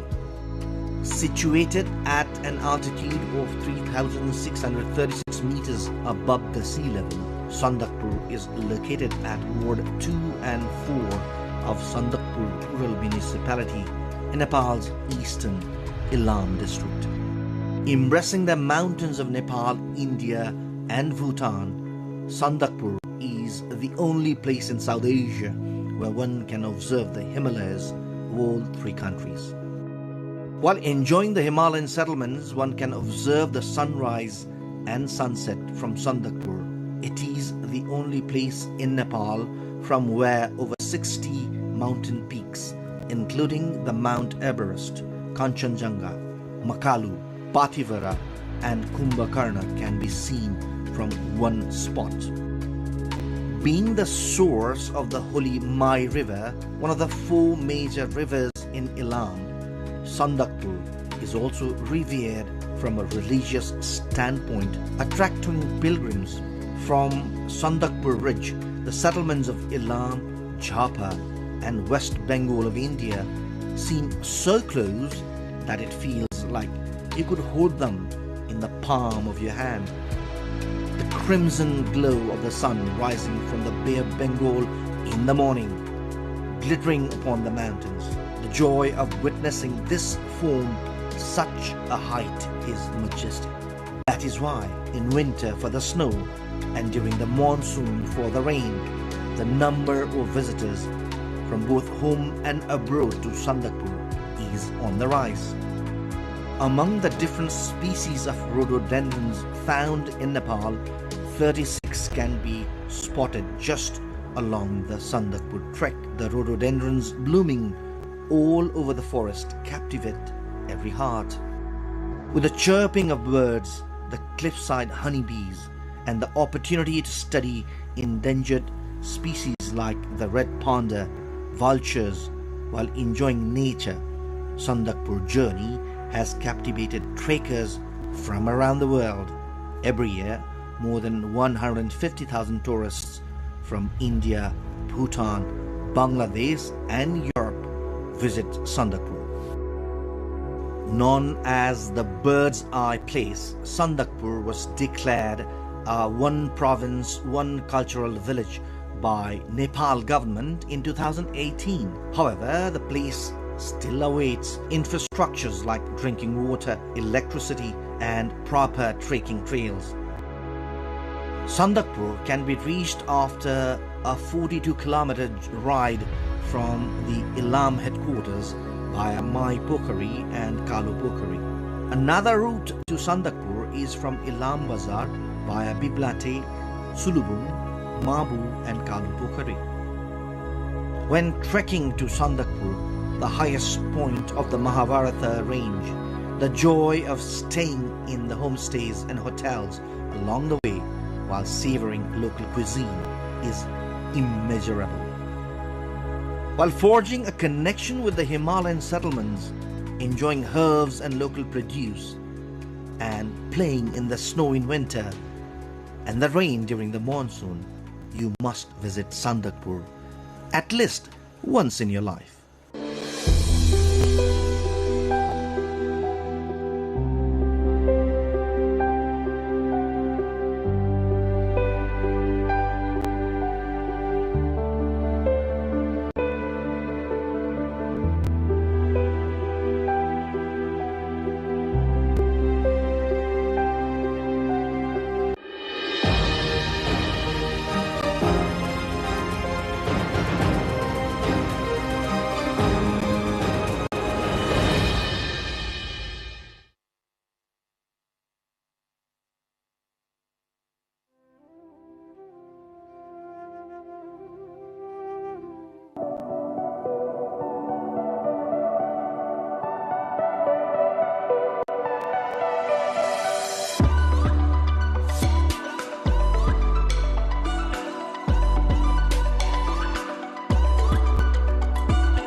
Nepal is a cultural, religious and a natural heaven for tourists with various adventurous attractions on offer.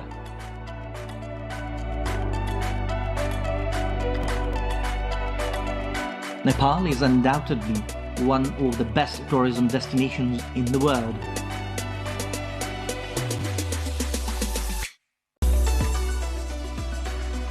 Numerous UNESCO World Heritage Sites and conservation areas are some of the major attractions for tourists in Nepal.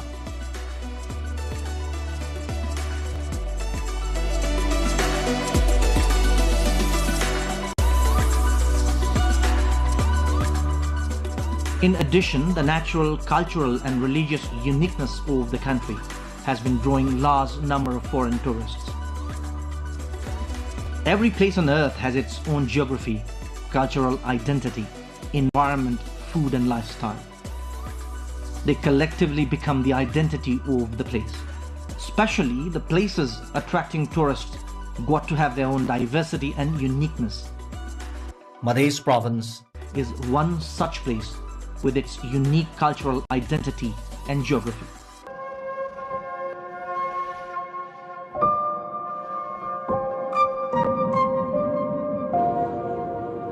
A historic province of Nepal, special for religious, cultural and trade activities, geographically total flat land, and the province with the pious land of Janakpur Dham.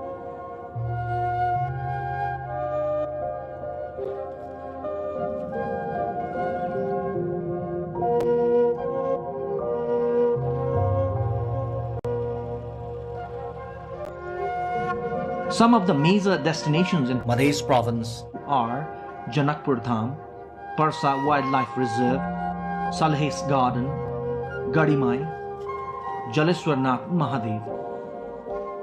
Madhya Province has an illustrious past as the capital of the ancient Mithila kingdom with archaeological heritages of the era, cultural and religious destinations.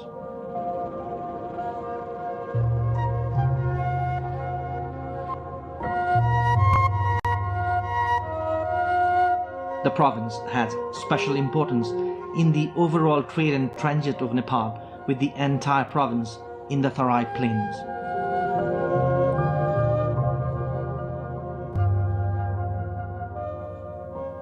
The province is very important for tourism in Nepal, though appears to be slightly backward in social, educational and health awareness.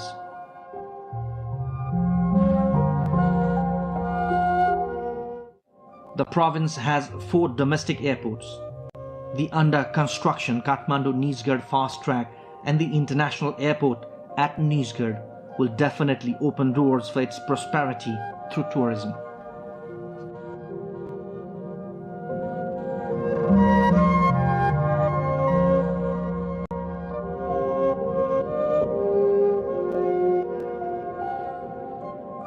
All the tourism destinations are well equipped in terms of infrastructures, but some await road network connection. the need to explore new destinations and promote the existing ones has been long felt. These are some of the major tourism destinations of Province 2, which draw hundreds of thousands of tourists every year. The Janaki Temple. The Janaki Temple, in the birthplace of Sita, the better half of Lord Rama, is a pious place for Hindus. The famous temple in itself is an epitome of ancient Mithila art and culture.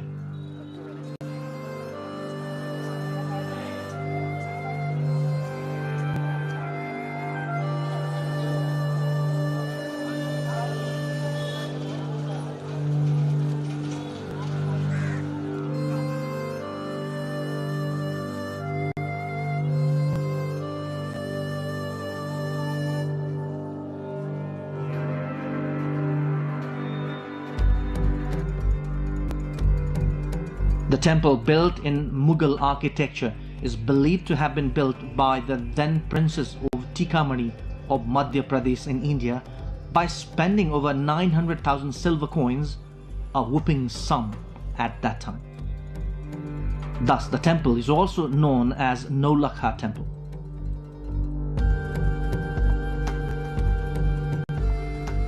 The construction of the temple took almost 17 years, from 1894 to 1911.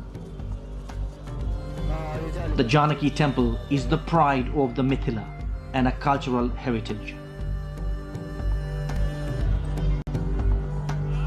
All rituals from birth to death are conducted as per Mithila culture in this place. Major religious fairs take place annually in Janakpur Dham, including on Ram Navami, the birthday of Lord Rama, full moon day of Nepali month of Asuz, Kozagrat Purnima, Vivaha Panchami, and famous Jhula in Fagun.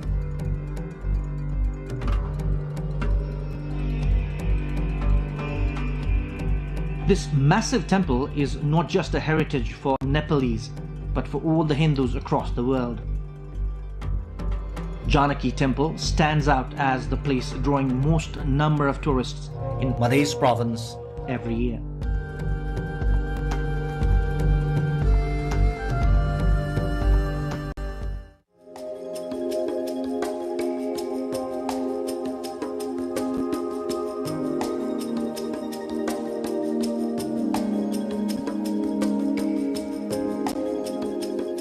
Chinnamasta.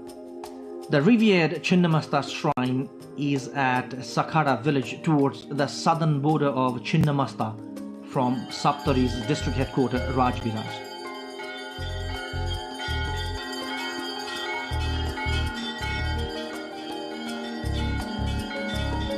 Chinnamasta is one of the revered shrines known for fulfilling worshippers' wishes. The shrine is about 10 kilometers drive from Rajviraj.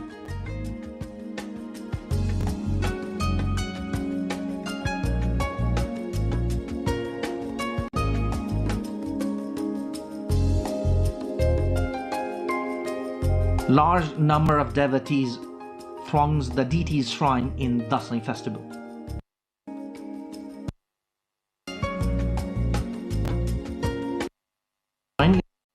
Of the religious tourists here are either domestic or from India. The history of Chinnamasta deity's shrine, with immense religious tourism potential, is connected to the history of Simrongarh.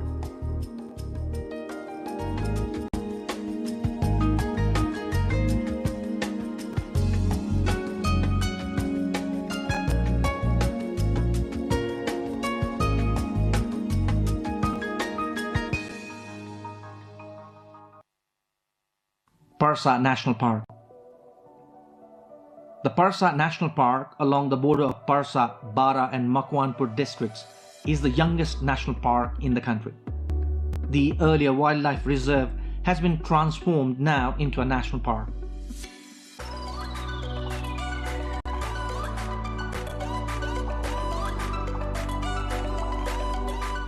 Parsa National Park is a perfect destination for those tourists interested in wildlife.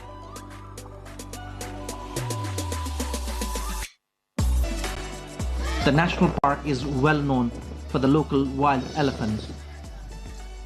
Parsa National Park is home to some exotic wild animals including the Barasingha, blue bulls and the Bengal tigers. Likewise, birds including very rare spiny babbler, cranes and reptiles like pythons are found here. The number of domestic as well as foreign tourists visiting the national park has increased after development of tourism infrastructures in the area.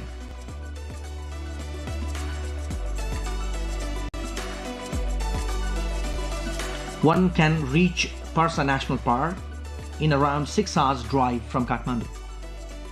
Spread across Chitwan, Makwanpur and Parsa districts, the Parsa National Park is home to some endangered wild animals and birds. The major attractions here are Bengal tiger, one-horned rhinos, wild elephants, leopards, Gaur bison or the Gaurigai, among others.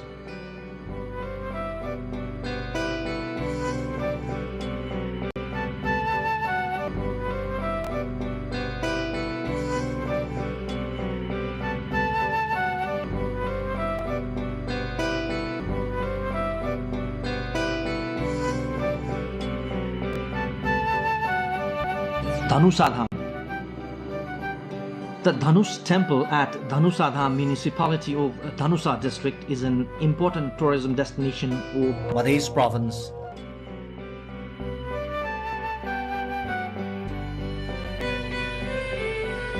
Mythological belief says this is the very place where Lord Rama had broken the bow of Lord Shiva to win the hand of goddess Sita.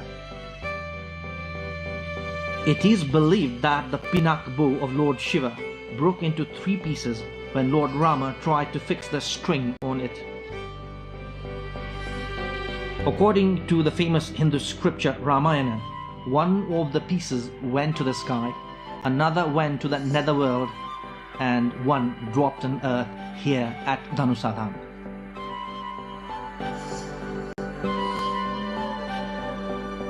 The Dhanush temple is just 15 kilometers drive from the Janakpur Dham. The name of the place has been derived as Dhanusadham from the legend of Ramayana and also the district known as Dhanusa. As per popular belief, the one who sees the piece of bow will be eternally blessed.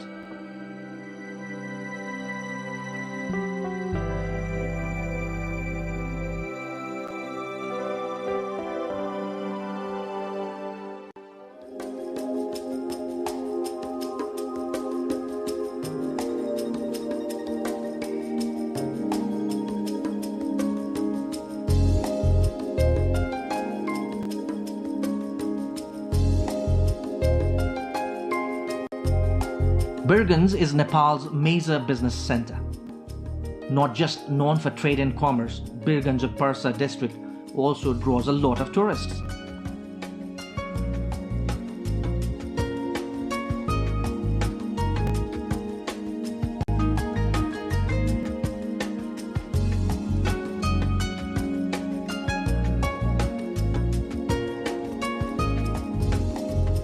Gararwa Pond, Sankaracharya Gate, Ghantaghar are some of the other engagements for tourists in Birganj. Gariharwa Pond, the site of offering prayers to the sun god, is a sight to behold during Chhath festival. There is a temple of sun god in the middle of the pond. Gadimai. Gadimai is a revered shrine of deity at Bara district, known around the world for massive animal sacrifice every 5 years. The month-long religious fair takes place every 5 years. Gadimai is just around 8 kilometers drive from Kalaya, the district headquarters of Bara. Jaleshwar Mahadev. The only temple in the world in Mautari district housing Mahashiva Linga underwater, center of faith of the Hindus, the gateway to Mithila. The attractions here are the Mahashivalinga, the cave in the temple, and the annual fair on Sivaratri. One can reach here by easy road travel from Kathmandu to Jaleshwar.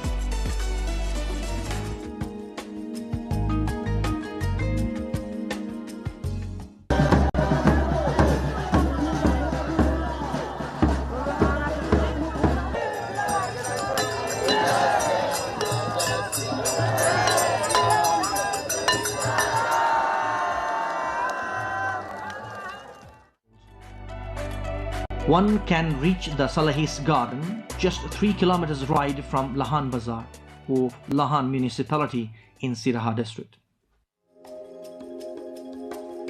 Every tourism destination in Madhya province has its own speciality.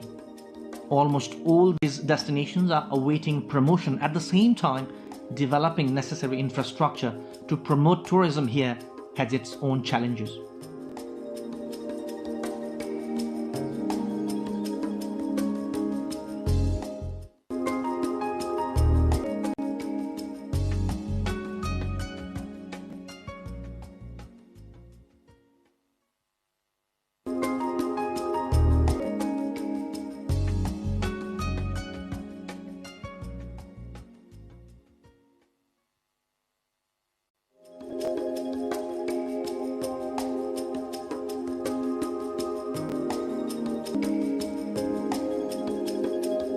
Tourism could be the road to prosperity for province too, if only the government pays little more attention in developing and promoting potential destinations. Compared to some other provinces, it has much higher tourism potential.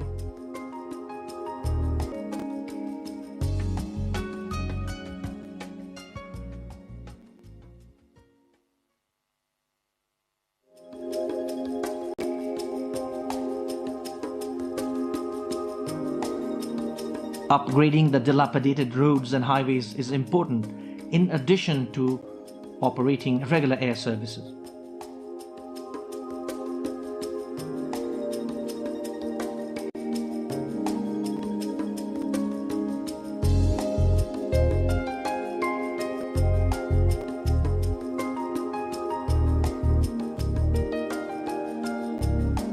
The province and ultimately the country can reap the benefits of tourism if only the slogan of "guests are gods" can be better implemented.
The country wakes up with the first touch of sunlight kissing the Antudara in eastern Nepal.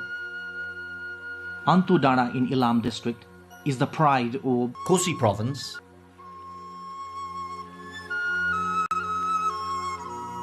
Nepal's eastern Kosi province spreads across 26,000 square kilometers and has 14 districts. Taplejung, Pastar, Ilam, Jhapa, Sankhwasava, Terathum, Dhankuta, Morang, Sunsari, Solukhumbu, Bhojpur, Udaipur, Khotang and Okhaldunga make Kosi province.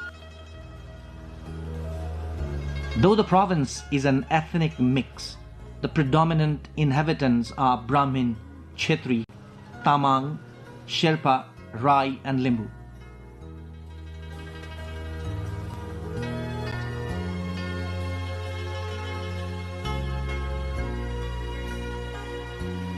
Kosi province, with the capital Biratnagar, is geographically very diverse.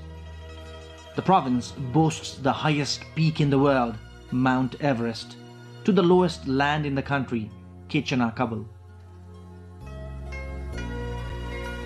The local lifestyle and landscape of Namche Bazaar, the gateway to Mount Everest, Lukla Bazaar and Everest Base Camp are incredible. Over 24 mountain peaks above 7,000 meters, including the Kanchenjunga, Makalu, Varun, Lhotse, Choyu, Tuplase, in addition to the Mount Everest, make the roof of the province. The potential of tourism in the province is also as high as the Mount Everest.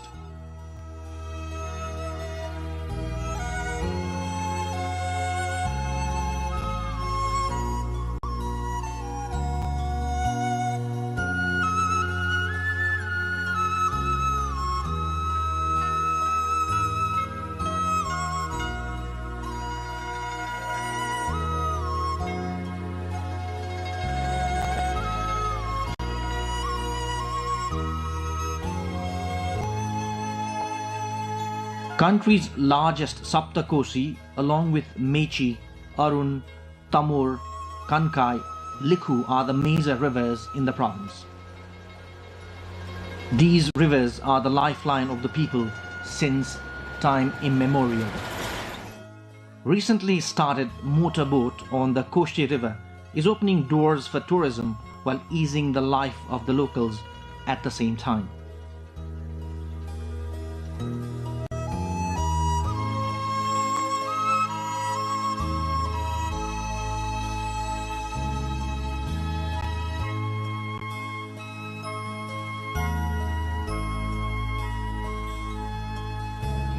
Situated at just 70 meters above the sea level, Kechana Kabul in Jhapa is the lowest point in the country.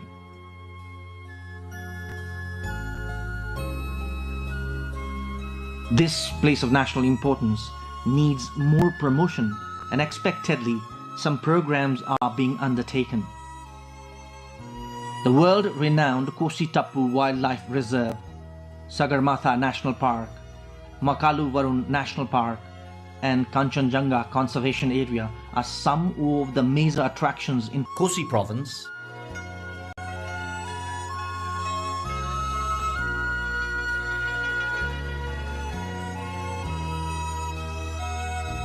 These protected and conserved areas serve as the museum for those interested in wildlife, flora and fauna, wetlands and biodiversity.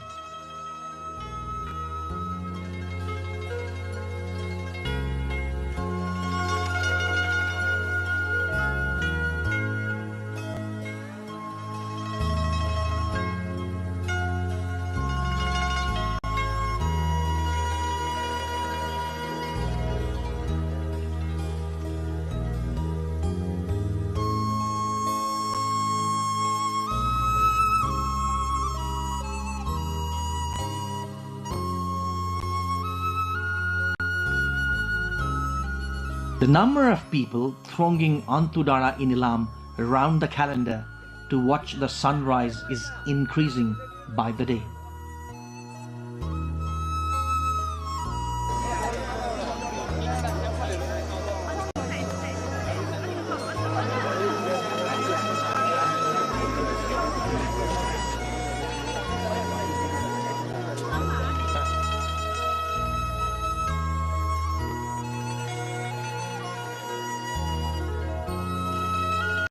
The symmetrical tea gardens of Kanyam cannot be described in words.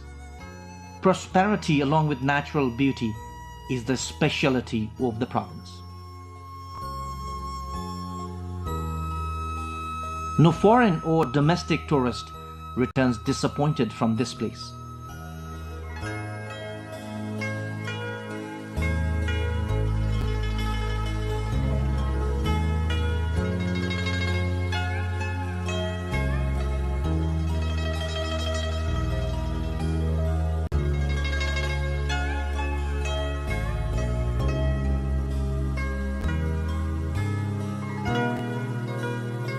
Mai Pokhari and Sandakpur in Ilam are some of the other destinations for tourists.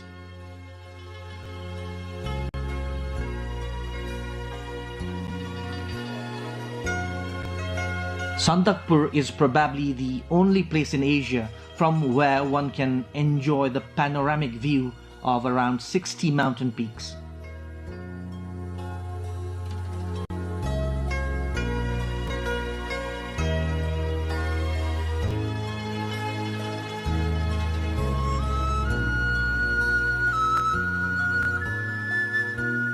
Ilam also is famous for its organic produces, including allo or the giant nettle, milk, broomgrass, red hot chili, and cardamom. The hill station or Bhedetar along the border of Sunsari and Dhankuta, Namaste waterfall in Dhankuta, Hile Bazar, and Todke waterfall are some of the other destinations for tourists. The 90 feet tall Namaste waterfall, just 10 kilometers away from Bhedetar, is attracting many tourists of late.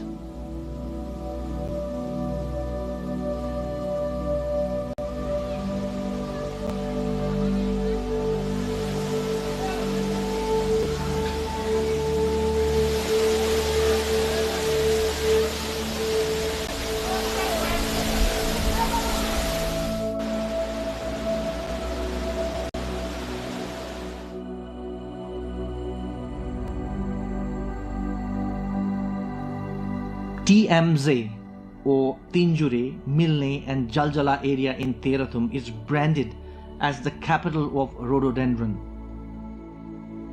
The area boasts 28 species of the national flower. This area also generates interest among explorers and researchers.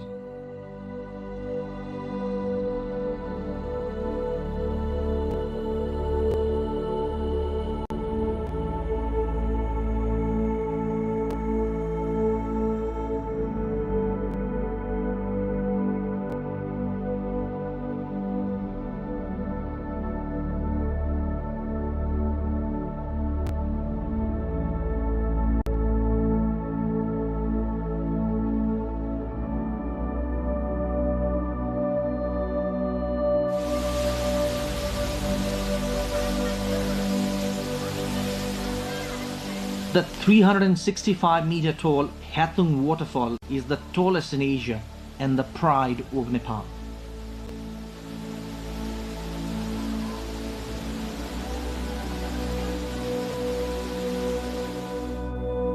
Kosi province is ahead in terms of infrastructures and facilities. Standard hotels are found in almost all places in this province. The province has 11 domestic airports. Most of the destinations are accessible and connected by highways and roads.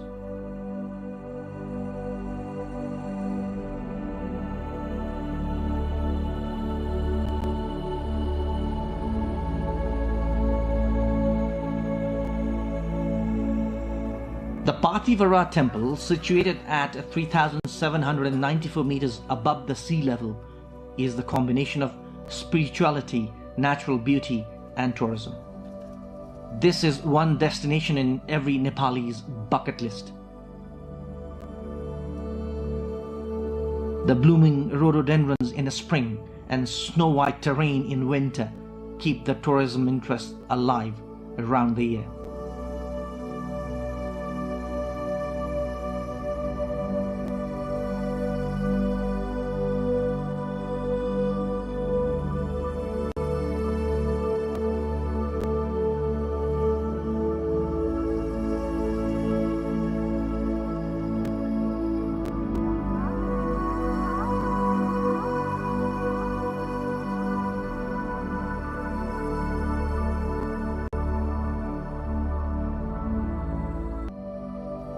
There are many other similar religious sites in Kosi province, Halesi Mahadev Temple and the Basaha Cave of Khotan.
Buddha Subba Temple in Dharan of Sunsari.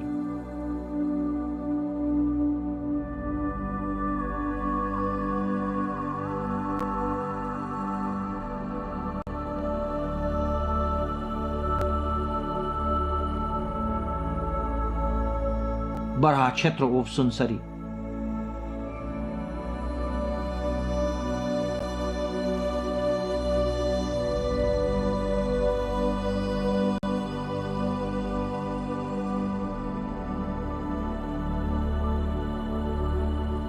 Mini Pathivara of Vilam.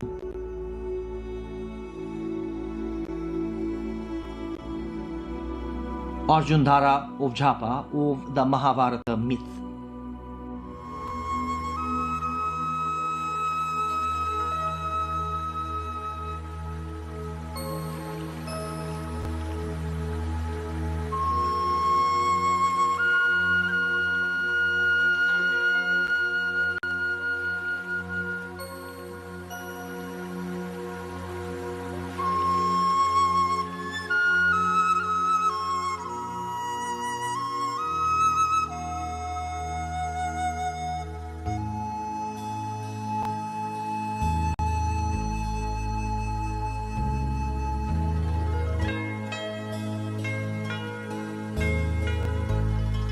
The Taksar Bazaar of Bhojpur is another destination not to be forgotten in the list of tourism destinations in the province.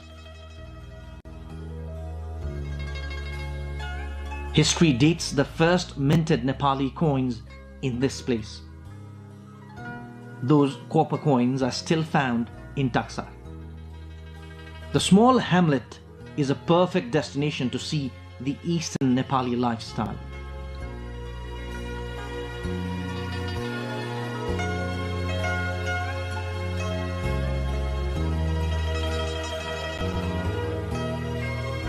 Kosi province is equally rich in its unique culture and traditions.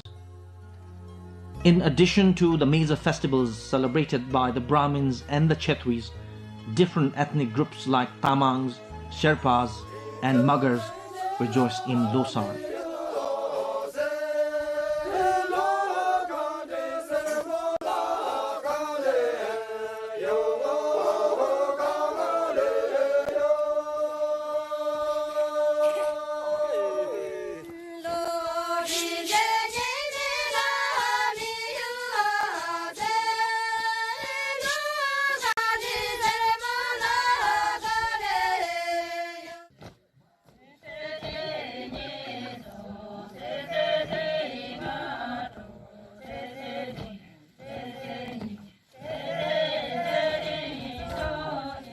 The Shabru dance of the Sherpas, a special ritual in Losar, is internationally renowned.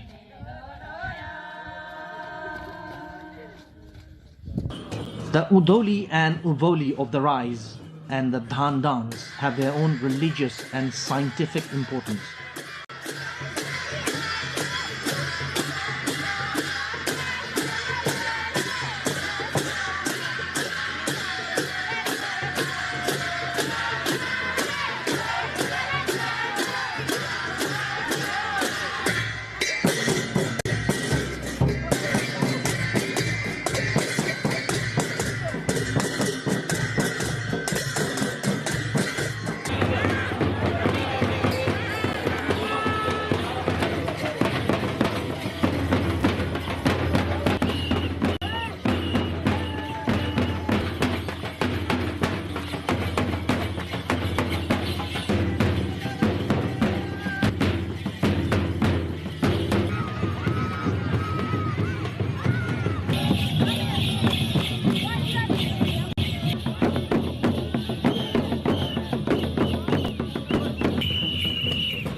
The Tarai Plain of Province 1 is the breadbasket of Nepal. The fertile soil is perfect for agriculture.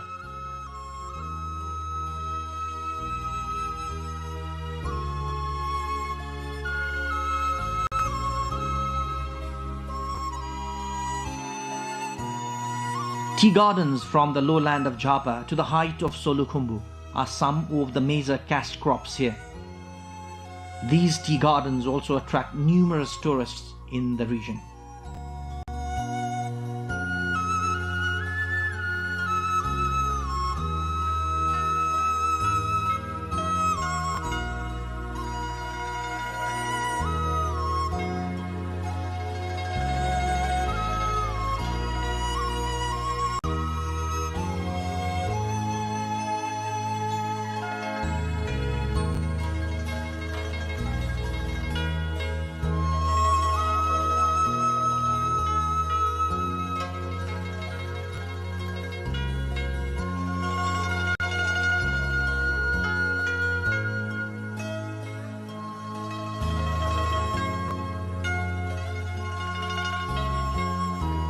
Province 1 is definitely a museum for tourism.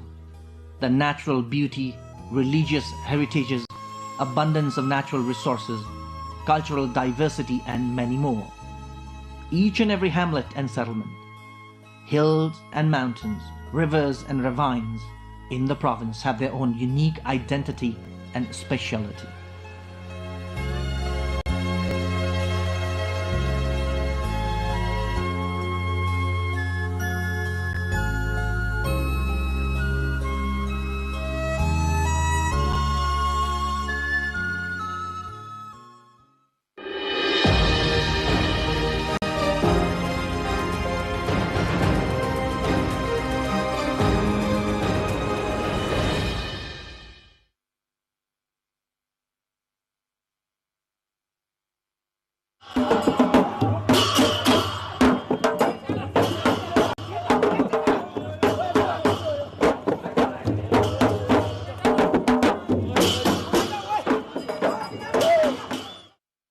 Music,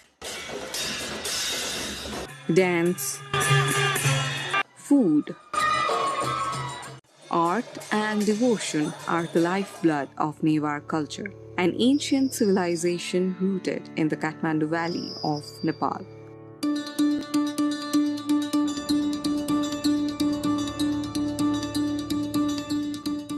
With lively festivals nearly every fortnight, the Newars celebrate life through a rich tapestry of traditions known as Jatra.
Nepal's House of Representatives meet postponed until tomorrow. Opposition continues objection over PM's remarks on border issue.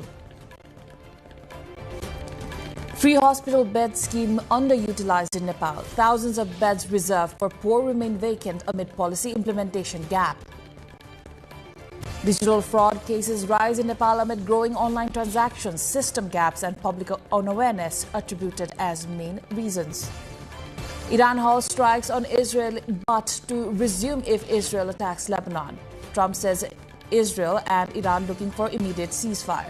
Chinese President Xi vows unwavering support for North Korea in a rare visit to Pyongyang. Also reaffirms strong strategic ties. Nepal crowned Asian Games men's T20 qualifier champions, defeats Hong Kong by 19 runs in rain-affected final. Hello there, I am Ipulagi Singh Lama and this is NTV World News Hour coming to you live from Kathmandu at 2200 hours Nepal time. Now the news in detail. The meeting of the Nepal's House of Representatives has been rescheduled for 1 p.m. tomorrow following continued obstruction by opposition parties. The decision was taken after the session, which had earlier been suspended for 15 minutes today, could not proceed due to ongoing protest inside the House. Earlier in the day, opposition lawmakers continued their protest, objecting to Prime Minister Balendra Shah's remarks related to border issues. Opposition parties have demanded that the Prime Minister appear in Parliament, issue an apology, and have his remarks removed from the parliamentary record. A government-mandated scheme requiring hospitals in Nepal to allocate 10% of beds free of cost for poor, helpless and abandoned patients is being widely underutilized, leaving significant gaps between policy and implementation. Health institutions attribute the low utilization to weak awareness campaigns, procedural bottlenecks and the absence of clear operational guidelines. Hospitals report that there is no standardized mechanism for verifying poverty status or defining the treatment cost ceiling eligible under the scheme, making implementation inconsistent.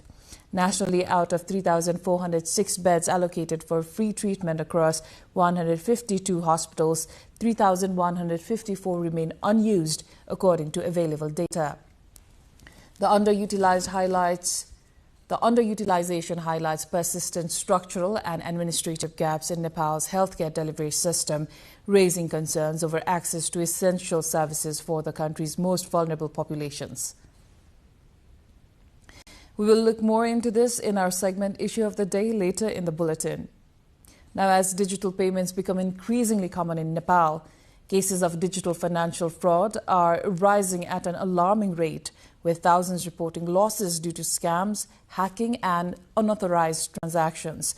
Authorities say cyber criminals are exploiting the rapid expansion of digital banking, mobile wallets and online transactions, particularly in the post-COVID period. Victims commonly lose money through phishing links, fake calls, account takeovers and unauthorized transfers. The Nepal Rashtra Bank says tackling the growing threat requires coordinated action among institutions and a stronger digital security ecosystem. Officials on the other side stress the need for greater public awareness as digital adoption expands. We will delve deeper into this issue in our cover story later in the bulletin. Iran has announced that it will stop striking Israel after the countries exchanged fire for the first time since April. But a statement from the country's top military command headquarters warns that it will carry out a more severe response if Israel continues striking southern Lebanon. It comes after Donald Trump tells Iran and Israel to stop shooting and said the two countries were looking to do an immediate ceasefire. Israel carried out airstrikes in western and central Iran after Iran fired missiles at Israel. Meanwhile, in a social media post, U.S. President Donald Trump has called on both Israel and Iran to immediately stop shooting. The Chinese President Xi Jinping has vowed to strengthen his relationship with North Korea's Kim Jong-un in a rare state visit to Pyongyang. The neighbors should strengthen strategic ties and firmly protect their sovereignty, security and development interests, Xi told Kim. An official Chinese summary of the meeting showed as Beijing looks to draw Pyongyang closer. Xi's two-day visit, his first in 7 years to China's reclusive neighbor, comes at a time when its economy, strengthened by growing trade and military ties to Russia, could boost Kim's confidence in talks. On the eve of Xi's arrival, Pyongyang sought to flex its strength by unveiling plans for a 10,000-ton naval destroyer and reaffirming its status as a nuclear-armed state. Nepal has secured a straightforward victory over Hong Kong in the final of the Asian Games men's cricket qualifier in Singapore, winning via the Duckworth-Lewiston DLS method after rain interrupted the play.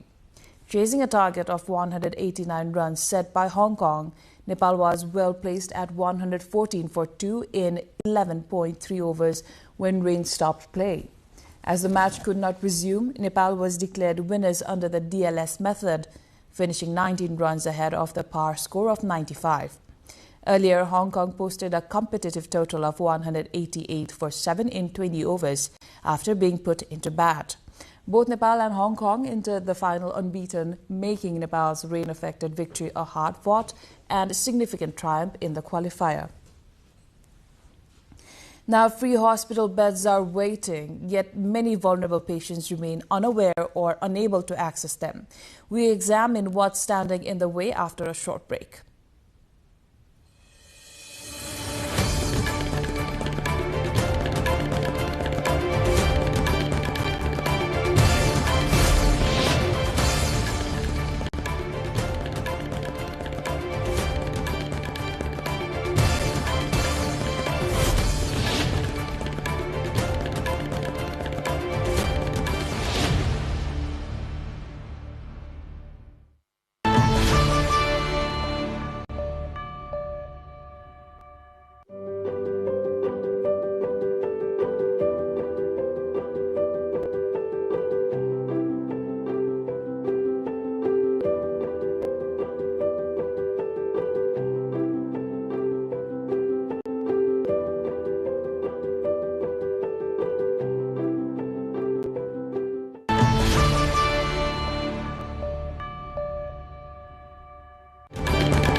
You're watching NTV World News Hour. Welcome back. Government regulations in Nepal require public and private hospitals to reserve 10% of beds for free treatment of impoverished, financially underprivileged and unclaimed patients, but the scheme remains poorly implemented. Most of these designated beds remain unused due to procedural gaps and low public awareness. Bijeta Bhandari, along with local correspondent Mohan Manandar from Morang, brings the report. A government policy intended to ensure access to healthcare for Nepal's most vulnerable citizens is failing to achieve its full impact. Under the Health Institution Operation Standards 2077, government and private hospitals are required to reserve 10% of their beds for free treatment of financially underprivileged, impoverished, and unclaimed patients. However, hospitals say the absence of clear implementation guidelines has left many of those beds unused. At Koshi Hospital in eastern city of Biratnagar, only 4 of the 25 beds designated for free treatment were occupied by eligible patients at the time of reporting. Hospital administrators say one of the biggest challenges is identifying who qualifies for the service and who falls under the underprivileged or impoverished category. They also point to the lack of clear guidelines from the government on what treatments are covered and the maximum value of services that can be provided free of charge. पे गर्न सक्छ पे गर्न सकेन भने 100% पनि गर्दिन्छु सक्ने छ भने सकभर त अलिकता उले पनि तिरोस् भन्ने चाहिँ सोच हुन्छ अब दिन सकेन भने त 100% गरिदिन्छ बेड चार्ज लगभग हाम्रो सबै बिरामीको बेड चार्ज फ्री नै छ क्याबिन भ्याक सबै बिरामीको बेड चार्ज फ्री नै छ अब कति स्थलहरुमा चाहिँ लिइरहेको छ हामीले अझैसम्म चाहिँ फ्री नै छोडिदिएका छौं तर अब हाम्रो आर्थिक भार चाहिँ बढ्दै छ. The situation is similar across other parts of the Koshi province. Out of 375 free beds allocated in 26 government and private hospitals across Koshi province, only 39 were being used by impoverished or financially underprivileged patients at the time of reporting. On the other side, private hospitals based in the province also report low utilization of the beds that they have set aside. Health officials argue that without a reliable system to identify eligible beneficiaries, the program cannot function effectively. विपन्नताकै परिचय पत्र भएको चाहिँ भयो भने हामीलाई पनि service दिन सजिलो हुन्छ अब यो 10% छुटाउने र हाम्रोमा त अब यो 10% भन्दा बढी पनि कतिले पाइरा हुन्छन् छुटहरु तर त्यसलाई अझै व्यवस्थित गर्न चाहिँ जरुरी छ।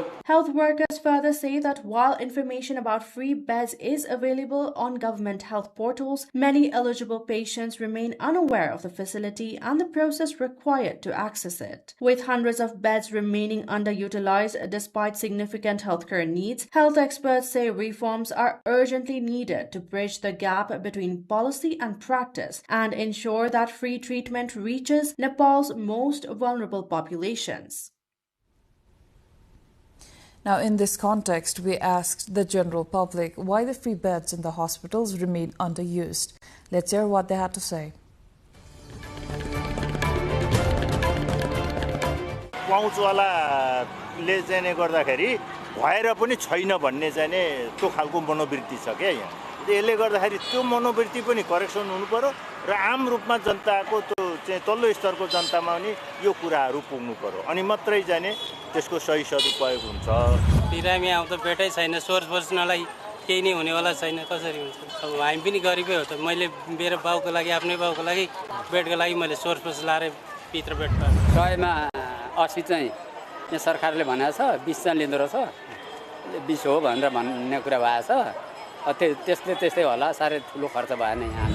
अहिले त खोइ हामीलाई त्यो केही थाहै छैन। अहिले यो बिमाले चाहिँ हाफ गर्छ, धेरै 1 लाख भयो भने 50,000 छुट्टी गर्छ, नभए अरू केही थाहा छैन। स्थानीयहरूलाई त्यसबारेमा मैले के सेवा पाउँछु त भनेर स्थानीयहरूलाई थाहा छैन। हस्पिटलमा आउँछन्, ल डक्टरले जे भन्छन् त्यही अनुसारको सेवा सुविधा लिन्छन्। मतलब अब केही सरकारी हस्पिटलले त्यो सेवा सुविधा थोरै मात्रामा दिए पनि निजी अस्पतालले त त्यो दिने सहजै दिने वातावरण छैन।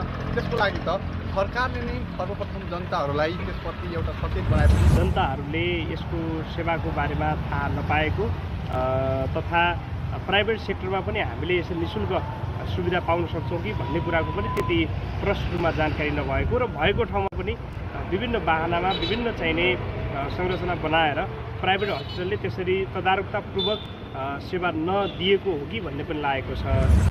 ती पहुँचको आधारमा उनीहरूले केही यताउता मिलाइराखेको सेटिङहरू अझै पनि मिलाइराखेको मतलब महसुस भइरहेको छ। तर जति पनि गरिबहरू छन्, जति अलिकति मिडल क्लासकाहरू छन्, अब जुन हिसाबले उनीहरूले सेवा सुविधाहरू पाउनुपर्ने त्यो हिसाबले चाहिँ पाउन नसक्नुमा चाहिँ विशेष गरेर सरकारको नीति नियम चाहिँ अलिकति फितलो भएको हो कि जस्तो हो।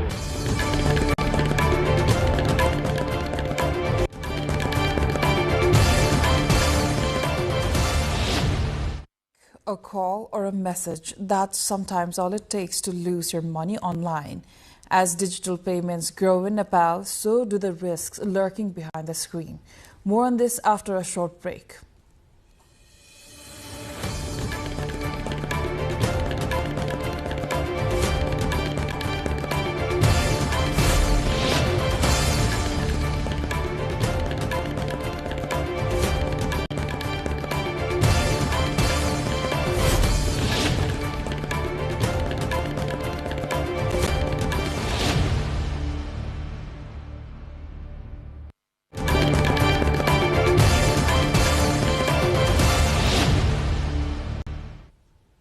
You're watching NTV World News Hour. Time for the cover story.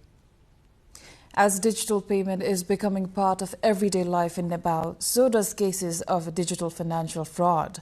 Thousands of people are reporting money disappearing from their accounts through scams, hacking, and unauthorized transactions.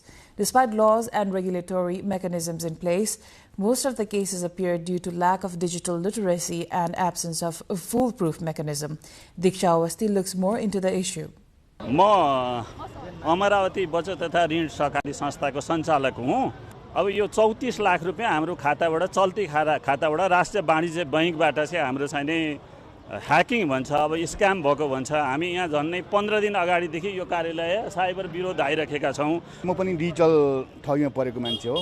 मेरो पर्सनल एकाउन्टबाट 20 लाख रुपैयाँ तपाईको स्क्यानडल गरेर त्यो पैसा चाहिँ गयो 2 वर्ष अगाडि 81 साल 12 महिना 17 गते हो।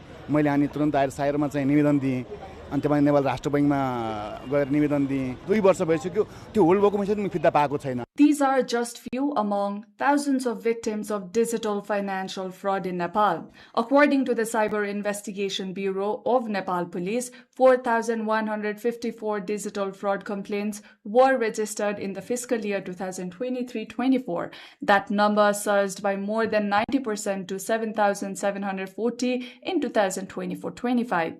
In just the first 10 months of the current fiscal year 2025-26, another 5,498 complaints have already been filed. As digital banking, mobile wallets, and online transactions are becoming increasingly common after COVID-19 pandemic in Nepal, authorities say cyber criminals are exploiting new technologies and vulnerabilities at an alarming pace. Victims of digital financial fraud often lose money through phishing links, fake calls, account takeovers, and unauthorized transactions. According to Nepal Rashtra Bank, effectively addressing digital financial fraud requires coordinated action and developing an ecosystem among multiple institutions. पहिलो कुरा नागरिक तहमा अथवा user तहमा सचेतना अभिवृद्धि गर्ने सुरक्षित रहने कुराहरुमा हामीले फोकस गर्नुपर्छ। त्यसको लागि हामीले डिजिटल फाइनान्शियल लिटरेसी लगायतका कुराहरु गर्नुपर्छ भने अर्को चाहिँ हाम्रो इन्स्टिट्युसनहरु जसले चाहिँ सर्भिस प्रोवाइड गरेका चाहिन्छन् त्यसको स्ट्यान्डर्डाइजेसन त्यसले इन्टरनेशनल बेस्ट प्र्याक्टिसेसहरु एडप्ट गर्ने हैन आईएसओ सिस्टम चाहिँ गराउने सिस्टम अडिट गर्ने लगायतका कुराहरुमा यो सेफ्टी एन्ड सेक्युरिटी कुराहरुमा ध्यान दिनुपर्छ संस्थाहरुले सर्भिस प्रोवाइडरले। अर्को चाहिँ तेस्रो कुरा चाहिँ रेगुलेटरहरु र हामी जस्तो रेगुलेटरहरु अनि प्रहरीको सीआईबीहरु त्यसपछि आएर अपराध अनुसन्धानको छानबिन गर्ने अहिले सीआई भने त्यस्तै अभियोजन गर्ने निकाय त्यस्तै न्यायालय मतलब digital ecosystem हामीले तयार गर्नुपर्छ। Nepal already has legal frameworks to control and punish digital financial fraud cases in place. The Electronic Transactions Act 2008 criminalizes hacking, identity theft, and online fraud. The Banking Offence and Punishment Act addresses unauthorized electronic transactions and banking crimes, while the country's criminal code contains broader provisions against fraud and deception. But as digital transactions continue to expand in Nepal, stronger laws, modern technologies such as AI, and better coordination among institutions are needed to prevent fraud, respond quickly to complaints,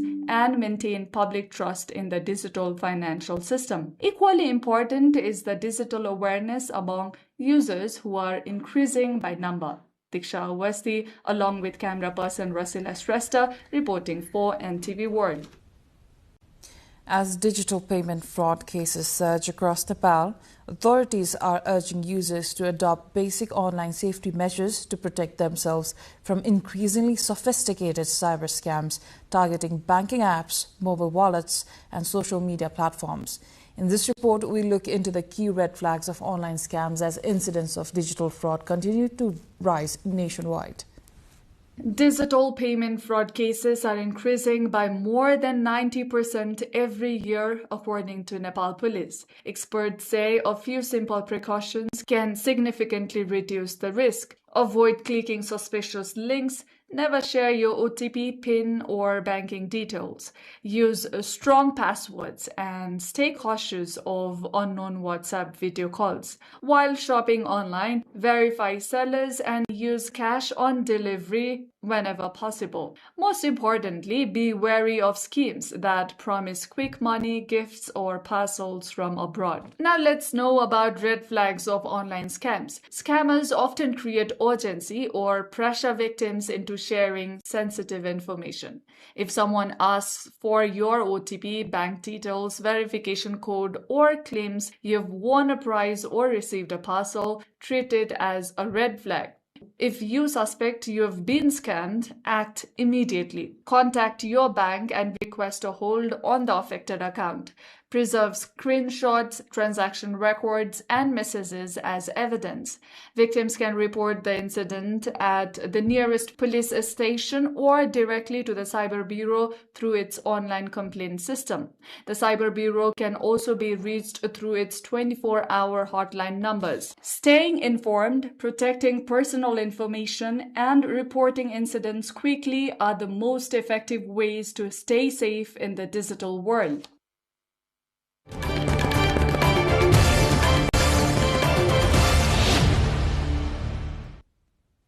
That was the cover story of the day. Now we move into the other updates. An all-party meeting called by Rashtriya Swatantra Party Chair Rabi Lamichhane was held at the Public Accounts Committee Hall in Sringadarbar today, with leaders discussing the ongoing parliamentary deadlock and other contemporary political issues. During the meeting, Lamichhane briefed leaders from various political parties about his recent visit to India and exchanged views on national issues, inter-party dialogue, and matters of public importance. Participating leaders welcomed the initiative, saying the all-party meeting had created an environment for political dialogue amid ongoing obstructions in the parliament. They also shared their views on the country's current political situation, the effective functioning of parliament, and the need for cooperation among political parties. Now, despite the discussions, opposition parties maintained their stance on the ongoing parliamentary obstruction. Moving on, Nepal's Foreign Minister Sisir Khanal is set to visit China on June 14 for a series of high-level meetings focused on bilateral relations, economic cooperation and trade. During the visit, Khanal is scheduled to hold talks on June 15 and 16 with Chinese Foreign Minister Wang Yi and senior Chinese Communist Party official Liu Haixing. It is said discussions will cover economic assistance, bilateral relations, economic policy, and broader areas of cooperation between Nepal and China. The foreign minister is also expected to hold high-level consultations on strengthening trade ties and expanding cooperation in areas of mutual interest. Minister Khanal will depart for China on June 14 and return on June 17. The upcoming China visit is expected to focus on advancing bilateral cooperation and maintaining momentum in Nepal's relations with Beijing following his recent engagements in New Delhi. 5 newly appointed ministers of Lumbini province took the oath of office and secrecy today in a cabinet expansion following a recent reshuffle. Province Chief Krishna Bahadur Kharti Magar administered the oath during a ceremony held at the office of the province chief in Butwal. The ministers sworn in include Tulsi Prasad Chaudhary as Minister for Agriculture, Land Management and Cooperatives, Dilli Raj Bhusal as Minister for Energy, Water Resources and Irrigation, Ramji Prasad Ghimire as Minister for Health, Ratan Bahadur Khatri as Minister for Physical Infrastructure Development, and Bhandari Lal Ahir as Minister for Internal Affairs and Law. The cabinet reshuffle was carried out on the recommendation of Chief Minister Chet Narayan Acharya in accordance with the Constitution of Nepal.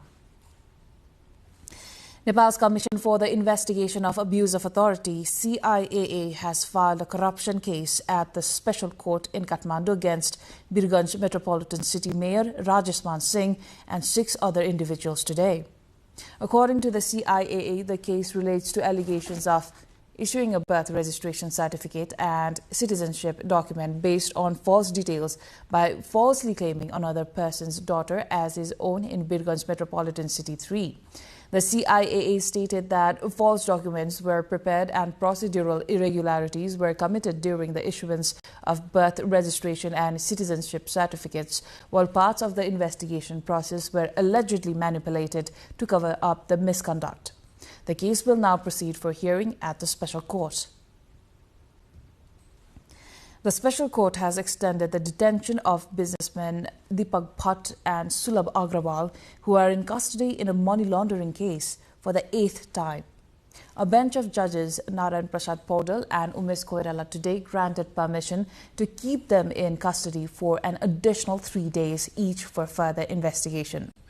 The Department of Money Laundering Investigation has already submitted a report against Bhatt and Agrawal to the Office of the Special Government Attorney in connection with money laundering charges. The Central Bureau of Investigation (CIB) of Nepal Police has also submitted separate reports to the District Government's Attorney's Office on charges related to insurance offences and violations of the Securities Act.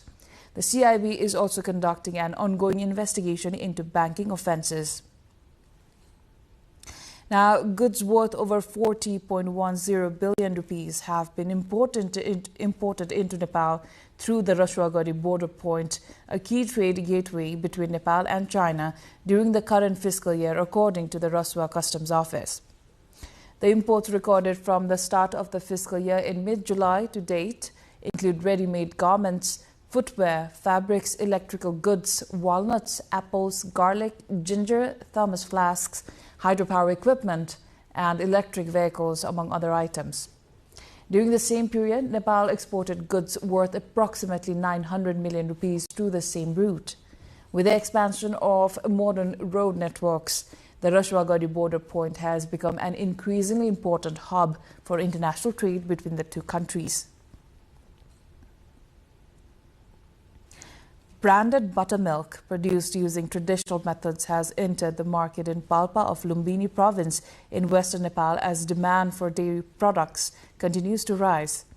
The Dumre Dairy Agricultural Cooperative in Tinau Rural Municipality 6 has become the first in the district to commercially produce and market branded buttermilk. Since mid-May, the cooperative has been selling the product in 750 milliliter bottles at 100 rupees each in markets. Cooperative officials say consumer demand has been increasing, driven by the product's traditional production process and quality using traditional Nepali household vessels like Theki and Madani. The initiative is expected to support local farmers, promote indigenous dairy products, and help preserve traditional food practices. Today marks the World Brain Tumor Day. This year's World Brain Tumor Day observance focuses on promoting early detection and narrowing the gap in diagnosis and treatment access amid growing concerns over the increasing number of cases reported across the country. Meanwhile, the number of brain tumor patients requiring surgery in Nepal increased significantly in Nepali lunar year of 2082 BS, with more than 3,000 operations performed nationwide according to data released on World Brain Tumor Day. Health experts also reported a sharp rise in aggressive forms of brain tumors. Tumors detected in stages 1 and 2 can often be managed successfully through surgery, whereas advanced stage tumors typically require surgery combined with radiotherapy, chemotherapy, or other supportive treatments. Medical professionals warn that persistent headaches, recurrent morning vomiting, hearing impairment, epilepsy, and paralysis are among the common symptoms associated with brain tumors and should not be ignored.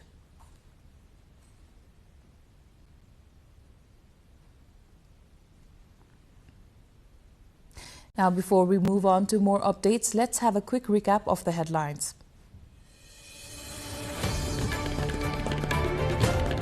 Nepal's House of Representatives meet postponed until tomorrow. Opposition continues objection over PM's remarks on border issue. Free hospital bed scheme underutilized in Nepal. Thousands of beds reserved for poor remain vacant amid policy implementation gap. Digital fraud case rise in Nepal amid growing online transactions. System gaps and public unawareness attributed as main reasons. Iran halts strikes on Israel, but to resume if Israel attacks Lebanon. Trump says Israel and Iran looking for immediate ceasefire. Chinese presidency vows unwavering support for North Korea in a rare visit to Pyongyang. Also reaffirms strong strategic ties. And Nepal crowned Asian Games men's T20 qualifier champions, defeats Hong Kong by 19 runs in rain-affected final.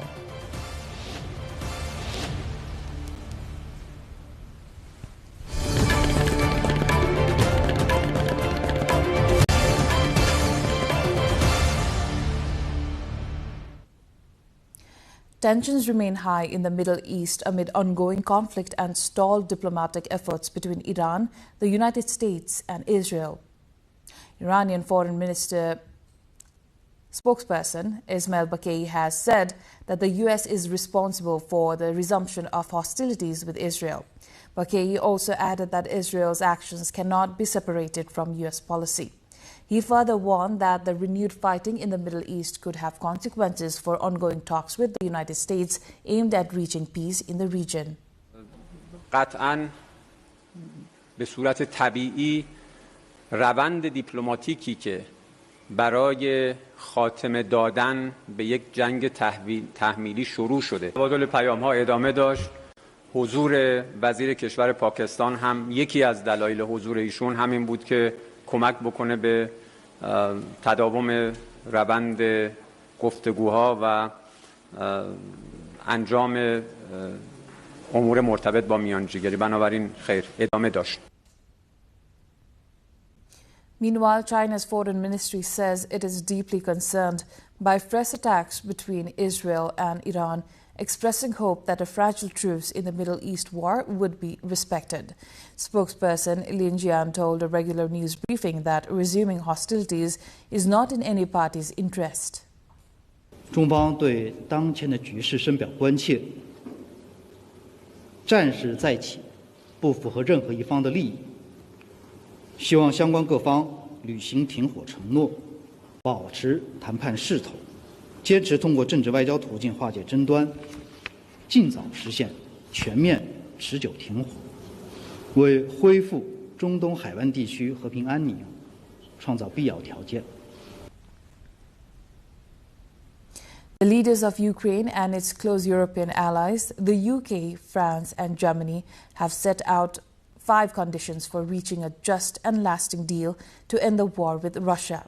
In a joint statement after talks in London, Volodymyr Zelensky, UK Prime Minister Keir Starmer, French President Emmanuel Macron and German Chancellor Friedrich Merz said they would stand firmly with Ukraine. The 5 conditions include a stop to the fighting, starting negotiations from the current position in the field, as well as robust security guarantees for Ukraine.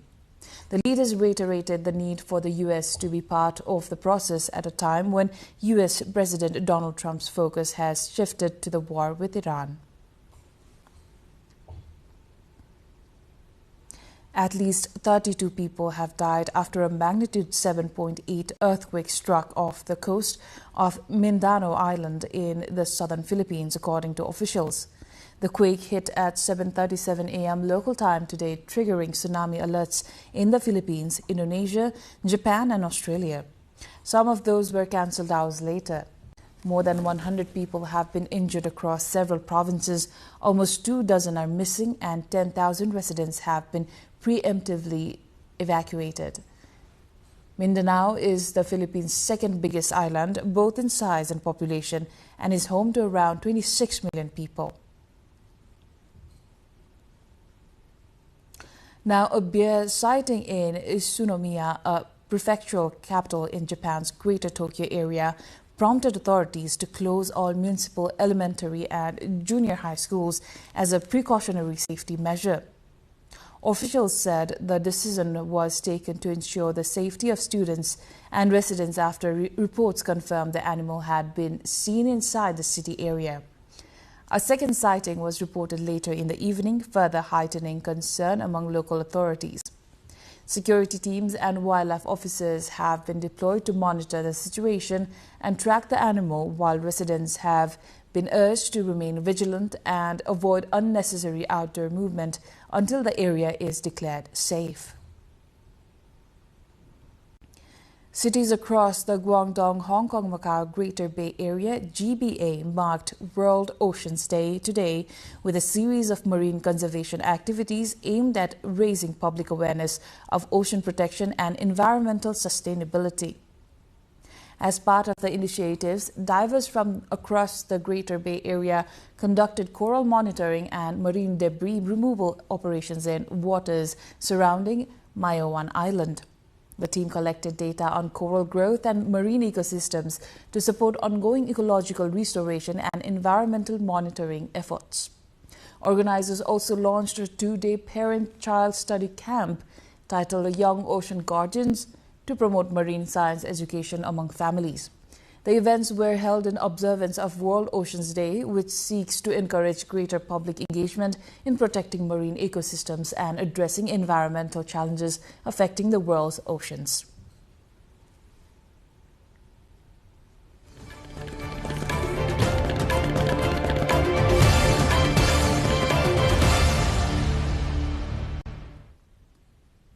Let's take a breather now, and when we come back, we will have updates from the business arena.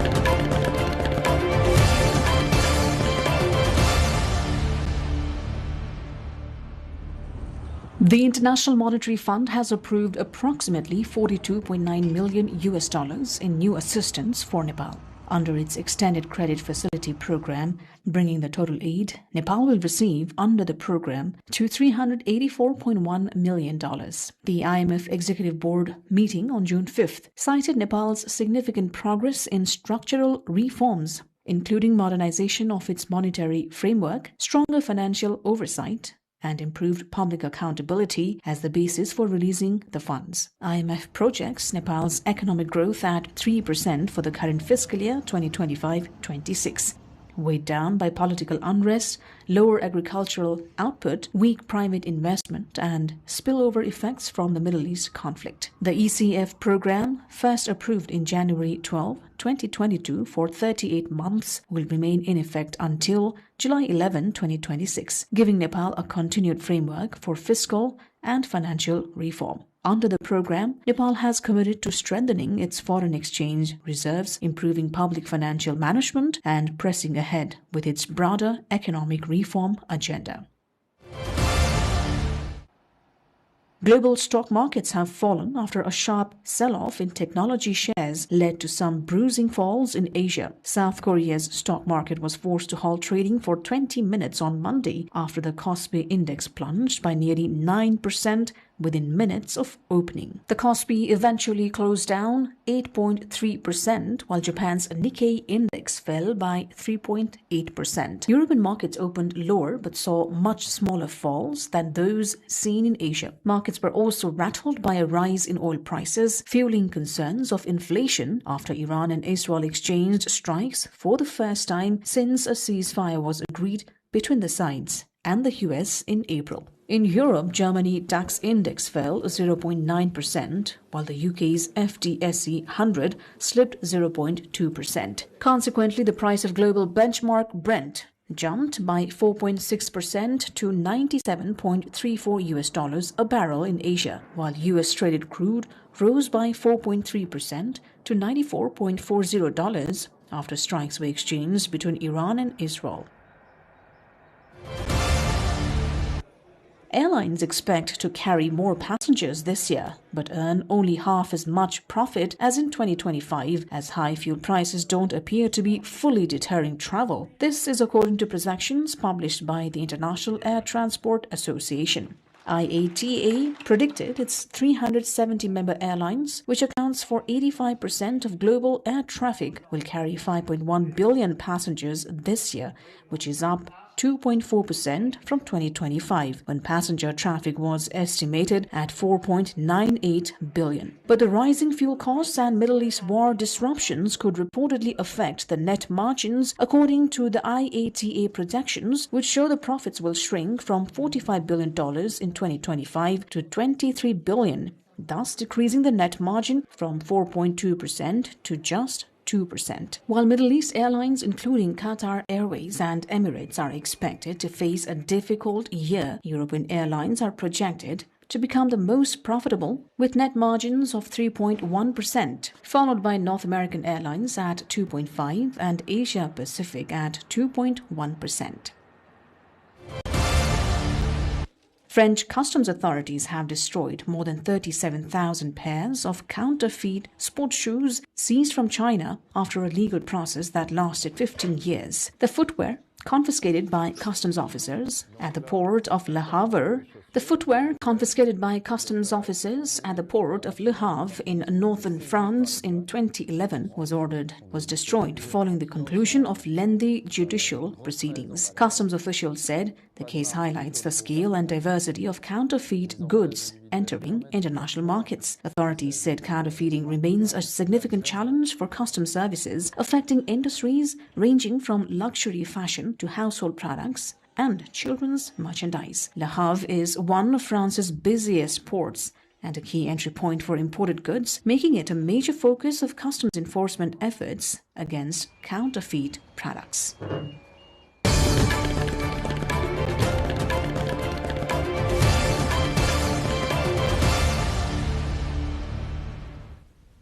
Time for the sports update.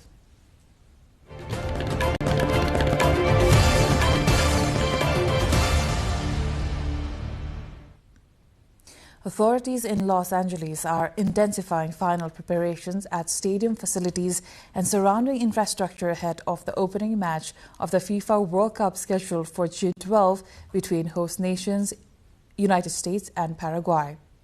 Officials said security, transportation and fan services are being strengthened as the city prepares to welcome thousands of spectators for the tournament opener. Stadium operators have also completed a series of readiness tests covering ground management, emergency response systems and venue operations. The opening fixture is expected to draw significant international attention, with organizers describing it as a major milestone for the tournament and for Los Angeles as a host city. Local authorities said coordination among law enforcement agencies, transport providers and event organizers has been stepped up to ensure the smooth conduct of the match and related fan activities.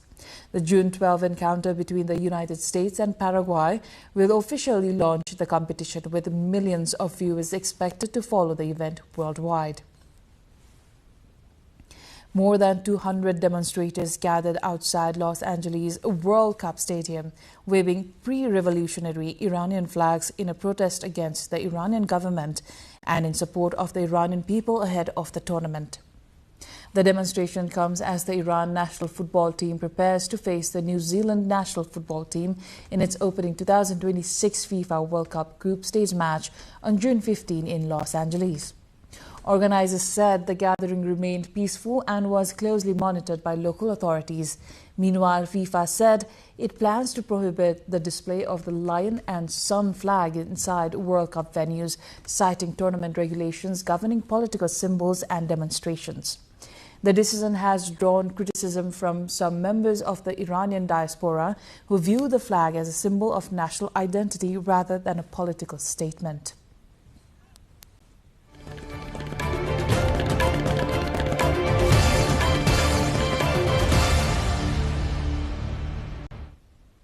Now the weather updates, first from Nepal and then across the world.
And before we wrap up, let's take a look at the headlines once again.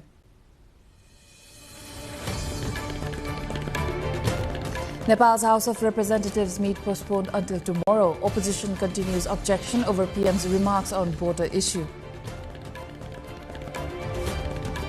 Free hospital bed scheme underutilized in Nepal. Thousands of beds reserved for poor remain vacant amid policy implementation gap. Digital fraud cases rise in Nepal amid growing online transactions. System gaps and public unawareness attributed as main reasons. Iran halts strikes on Israel, but to resume if Israel attacks Lebanon. Trump says Israel and Iran looking for immediate ceasefire. Chinese presidency vows unwavering support for North Korea in a rare visit to Pyongyang. also reaffirmed strong strategic ties. And Nepal crowned Asian Games Men's T20 qualifier champions defeat Hong Kong by 19 runs in rain-affected final.